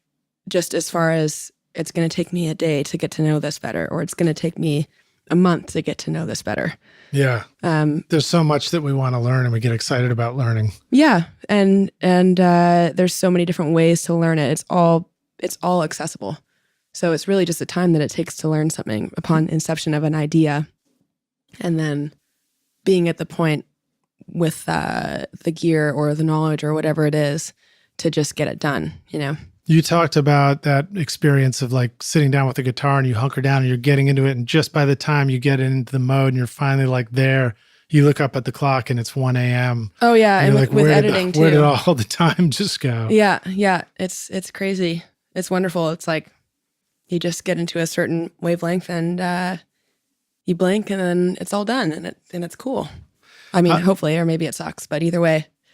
Either way, you spent the time doing it. Yeah, You enjoy what you're doing. It's a good thing. And you right? learned a bunch. You know, it's all trial and error. Now, how about some of the best advice you remember receiving? I think the best advice that was the most helpful to me and where I kind of improved the most, and I still kind of apply that way of thinking, is when I first started working with Mitch Merritt. He said, okay, I'm challenging you, do a song a day. Today, do a song that the Beatles never, write the song and produce the whole thing. Do the song that the Beatles never released. Nice. You know, and different specific challenges to the point where I That's just not a tough request. Well, but like, just try, you know. It also helps you not become so precious about the outcome of something and being Right. so hard on yourself. It's like, It's almost like third person creation. It's like we did, and you just, you get to tell stories if it was something else. it's like the question of what's holding you back. You know, it's a process. It's constantly a process. There's never a best. There's not even really I guess there would be personal worst and personal best, but there's no ceiling. You know, as creators, we're constantly going to be challenging ourselves and trying to make something more moving and better in whatever way we are excited about. So with these song a day challenges, there was no room to be like, I don't know how to do that yet though. Can someone show me how to do that? It's like, don't wait, just do it. Just try it, figure it out yourself. And yeah, it might suck, but then you'll get better and you'll be like, okay, that didn't work for XYZ. So next time I'm going to think about XYZ and not do that and try something different. Yeah, it might also turn out really cool. Or it might turn out really cool, exactly. Like sometimes I listen to old stuff, I'm like, man, that was awesome. What was it about that, you know? Yeah. And figuring that out and just constantly challenging yourself and don't wait for someone else to, you know, give you the okay. All right, now how about sharing with the rock stars a recording tip, hack, or secret sauce, something they could use on their next session? Probably the Control Option Command on Pro Tools and MIDI Learn, because I do so much MIDI stuff. Yeah, so wait, break that one down. So Control Option Command, is that where you click it and then you click a knob and it MIDI learns it or something like that? You Control Option Command brings it up into your automation and then you can send it to MIDI Learn. I write in a lot of automation too. Mm-hmm. I automate the crap out of things, and I'm not doing enough of it. That's just an easy way to do it, and I'm just constantly. All right, so let's say it one more time. So Control Option Command, I call that bear claw, right? Yeah, bear claw, Control Option Command, and click. And then click on what? On a knob for a synth or something like that, or what? And then that puts that knob in the automation lane in Pro Tools. Yeah, in Pro Tools, and then does it also enable it for record, you know, for touch record or whatever on the track, or then you just got to do that separately. Yeah. Okay, and then you can just start messing with that knob, and there it is. Yeah, my buddy Mike Malchikoff showed that to me like years ago, and I was like, even though it's you know a simple little thing, it just was kind of awesome. I can't remember if that one works for plugins too or not. I wonder. I think I think it might. Does, yeah. Yeah. Okay. Yeah. Cool. Yeah. Awesome. Good tip. All right. How about just a really cool hardware tool, something physical you really like to have for sessions? Probably a guitar, I imagine. Well, the Teagler right now, it's just blowing my mind. The Teagler audio manufacturer VTRC VTRC recording channel, Rockstars. Yes, sir. Yeah. I'm really into the teenage engineering stuff. Oh yeah, I met some of those guys out at Winter NAMM. Okay. They're little teeny, like they're size so of like cute. a cigarette pack or something. Yeah. And they're like these cool little synthesizer circuit boards, right? They look like calculators. Yeah. They're super rad. I've got the PO12, which is a little drum machine. And I love it. It's all original drum sounds and they're cool. And mostly it's just nice to have something tactile and something different than being in the computer to kind of create on. It's just inspiring. They make all kinds of different ones. They've got an awesome little sampler one that I want to get my hands on, but I think they're sold out at the moment. What generally speaking, Are these little teenage engineering things expensive or No, inexpensive? they're totally affordable. The PO12 is $49.99. Oh, cool. So you can just start collecting them one at a time. Like you can run them cheaper into than each a other. guitar pedal. Yeah, no, it's great. It's super cool. I love that thing. My Ableton Push is my best friend. I love it. It's just super easy to be like, oh, I want that sound, and go and grab it. You know, when you're in the moment of inspiration and you hear the whole song, you want to be able to capture that all as quick as you can. And when you're doing it, whether you're grabbing a sound or going into record or making a move on something, do you find that it allows you just to push buttons rather than have to grab the mouse and go click on the screen? Yeah, it's more inspiring to be doing it to be doing something tactile, you know, and to be playing the drums rather than dropping and dragging. You know, I will always drop and drag some stuff when I'm in Pro Tools, but as far as like making the bones of the song, it's just really, really nice to be able to play it. And it's also like when it's in the light board, it's not laid out like a piano. So just like if you had a guitar patch on a piano, you're going to play it in different voicings and in a weird way. That might be cool. You can do the same thing on the sampler pad on the Push. All right, so let's talk about favorite software tools or anything you're excited about. And let me preface it or see if I can guide at least one answer towards finding really cool synth sounds, because I know that's a part of your production. Do you use, third-party synths? Maybe you mentioned the Arturia stuff earlier. Yeah. Do you also Arturia. use a lot of the built-in stuff that's in Ableton Live as well? Not so much. I don't have like the expansive packs that are available. I have like the basic, not the Ableton Lite, but like regular Ableton stuff that it came with. I love Arturia. I love using the simpler with samples that I've made from like the verb of a guitar on a different song that I've had in Pro Tools that I drag into my little desktop folder, into wherever its home is, as far as like, okay, here's some weird textures. And then it's all iCloud. So I go into my other computer, bring them into the Push, press convert into simpler, and boom, I've got my own synth that I've made. Oh, that's cool. Yeah, I like it when our computers talk to each other easily. It is amazing. Yes. And Arturia stuff. And the little altar boy has been my like superstar of the year. Oh, cool. It's a very specific little plugin. I think it's like $120, or they often have sales. $90. Yeah, Sound Toys, and it's basically like a pitch shifter sort of. Yeah, it's a pitch shifter. They've got like widener. transpose. They've got robot, so just all one lines that you can kind of make your own vocoder with it. Do you sometimes play your guitar through the pitch shifter like a whammy pedal style? Yeah, and then you can adjust the mix too. So sometimes it's nice to, if I'm doing just like a really simple ding, ding, ding, I can have the mix at 50%. Yeah. And shift it down, 12 degrees. And then I've got like a perfect little octave kind of pedal thing. And then it's also got a little nasty drive on it, which is good for something specific. It's digital drive. So it's just, if they don't call like it the nasty drive, they should. The nasty drive. So one more question about the synths. When I go play around with keyboard synths and sounds, I'm so quickly overwhelmed by all the giant lists of patches and menu options and stuff like that. Any good tips about getting to know where to find sounds that you like, or organizing that stuff? Or do you use like favorite folders or any of that kind of thing? I use favorite folders a lot. I think it goes back to one of those things where it's what's holding you back. I think maybe a better way of saying what's holding me back is what's slowing me down. Right.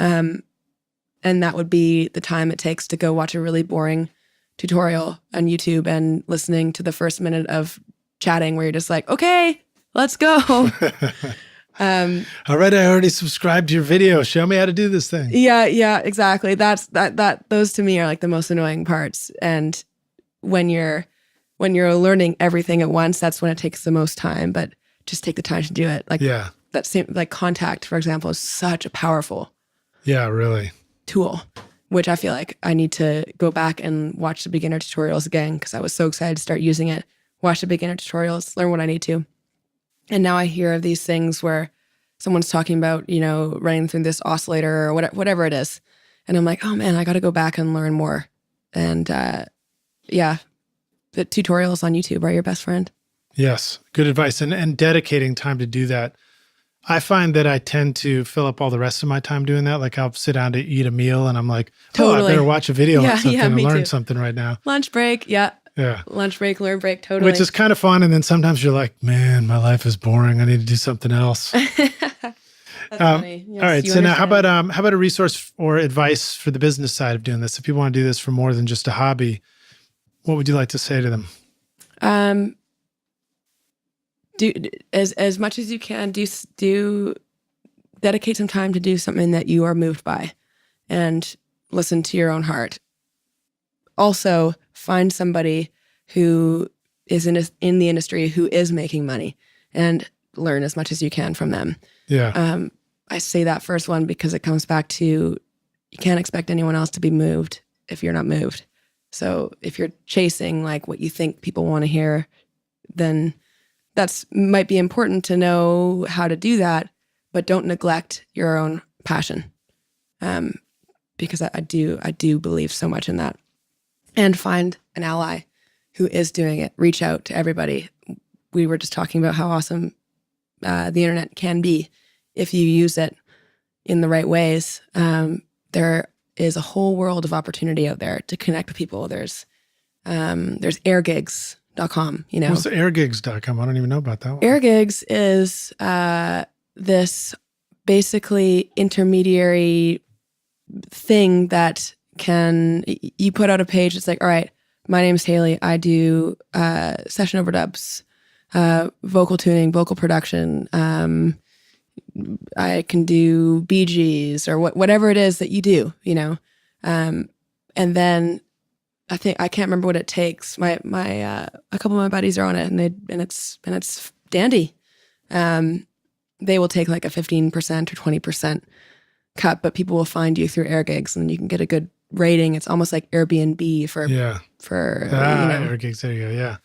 Okay, yeah. That's a good tip. Yeah. So he's like working with a guy Better from was India. another one like that too. Or Sound Better, I think, is Sound another Better, yeah. one like that. So it's just a good reminder that you know, maybe next year there will be a new one too, but just keep checking them out, Rockstars, and you'll find some service like that where you can actually connect with people and make yourself known. You got to make yourself known if you want people to work, you know, hire you and work with you, right? Yeah, and go and meet people. Like go to local shows, find out local bands that you like. Go to local shows and meet people that are doing music that you like. Yeah, because you're going to be better at making music that you like than you don't like. I like that advice. I try to give that advice. I try to remember to take that advice myself. I remind myself every day. Now, how about the organizational side of doing this? Are there any online resources? You talked about using iCloud between computers. Any other stuff that really helps you keep all your shit together? Dropbox, definitely. And being religious about backing up to hardware too. iCloud, I just have like really basic stuff on because I am just not quite convinced that I can trust it. Same with Dropbox, even though I know I totally can. I just like to have things on hardware, especially if you're working with someone and they want to, you've done some work for them, and then a year later, they're like, hey, I want to release this for this. Can you remix it? And you don't want to be like, well, you want to be able to be like, yep, I'll just go back in this glyph in my cupboard and pull it out and just be really anal about doing all that stuff. When I was working on the Texada Gold stuff, which was so much work, I lost half of it because of poor file management. So that was the last time that's ever going to happen. That is one way to learn. Wood. Yeah. It was literally like a month of work.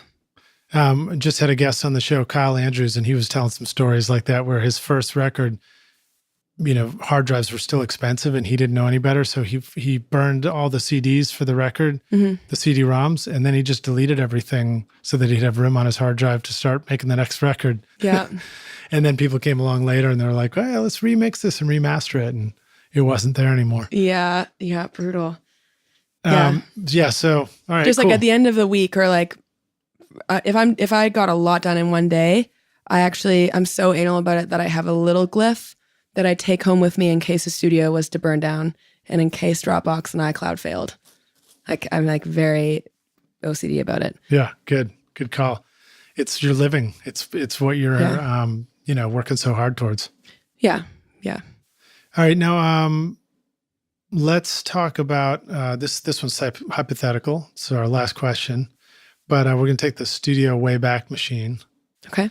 And you're going to go back in time and, Diddle-a-doo, diddle-a-doo. yeah, you're taking, I'm going to paint a good picture here. You're taking the Zodiac out, you're zipping out in the night. You're like one of those night, scuba divers that, like in a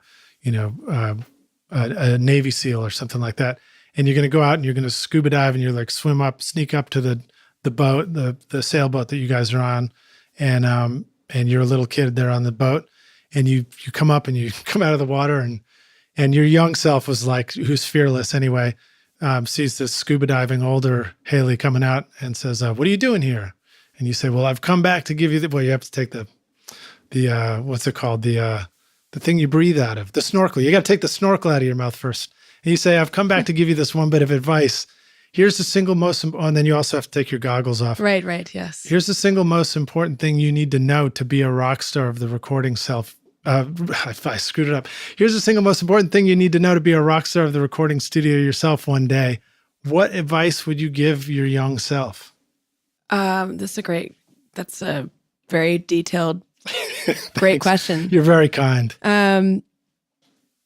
You can do it. And I mean that in like, don't wait for someone else to tell you that yes, you can start recording, or this is good enough to release, or whatever it is. Just get started, trial and error. The quicker you can, I think at the inception of any idea, there's always that little bit of like, ooh, okay, I don't know how to do this. I need to talk to someone who knows and get their opinion on it. That's good too. Do that, but also get started on your own. Yeah. Well, Hayley, it's been an absolute pleasure having you here on the podcast with us. Thank you for putting in all the time and effort to do this. We've gone for a couple of hours now, and it's just awesome to hear you tell stories about all this. Thank you so much for having me on here and rambling and awkwardly mumbling away. I've really enjoyed this as well, so thank you. Yeah, so Rockstars, a reminder, you can find links to all the stuff we're talking about in the show notes. Our guest is Hayley McLean. Hayley, let them know how they can find you online. You can find me at texadamusic.com. It's TEXADA. And my Instagram is TEXADA music as well. Do you put cool videos of you rocking out on the guitar there? There's some up there, yeah. Right, cool. Yeah, I'm enjoying Instagram more these days, which is fun. Lots of nerd stuff. So follow me on there and reach out and say hello and let's talk shop. I get a lot of like interesting ideas from posting like, oh, recording this, if it's a story and someone's like, I've tried that with that. I'm like, oh, that's a cool idea. Yeah. And then we'll just kind of get trading and chatting on there. So that's another great thing about technology. My music is up on Spotify and iTunes and all the things. Just look up Texada, probably Texada All My Life, and the rest will all come up. But, okay, cool. Yeah. Well, again, thank you for being on the podcast with us. It's really a pleasure meeting you, and I look forward to just hearing you make more music around here in Nashville. Thank you. Maybe we'll make that video for the Tigler DTRC soon. We totally should. Thanks for listening, you guys.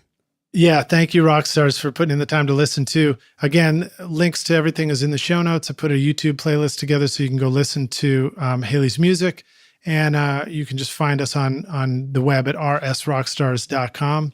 Search for Hayley McLean, and you'll find the blog post. We'll see you around the studio, Hayley. Yes. Cheers. Cheers. Thanks so much for listening to Recording Studio Rockstars. If you enjoyed the show and want to help make it better, please leave a rating and review on iTunes to help reach more people. You can click directly over to iTunes or go to recordingstudiorockstars.com/review for an easy explanation. And if you want more free content, all you have to do is text RS Rockstars to 33444. Again, that's RS Rockstars to 33444, and I'll keep you in the loop with articles, videos, and podcast updates. And I'll let you know about any upcoming giveaway offers, all totally free. Thanks for listening. I'm Lid Shaw, and this is Recording Studio Rockstars. Now, go make great music.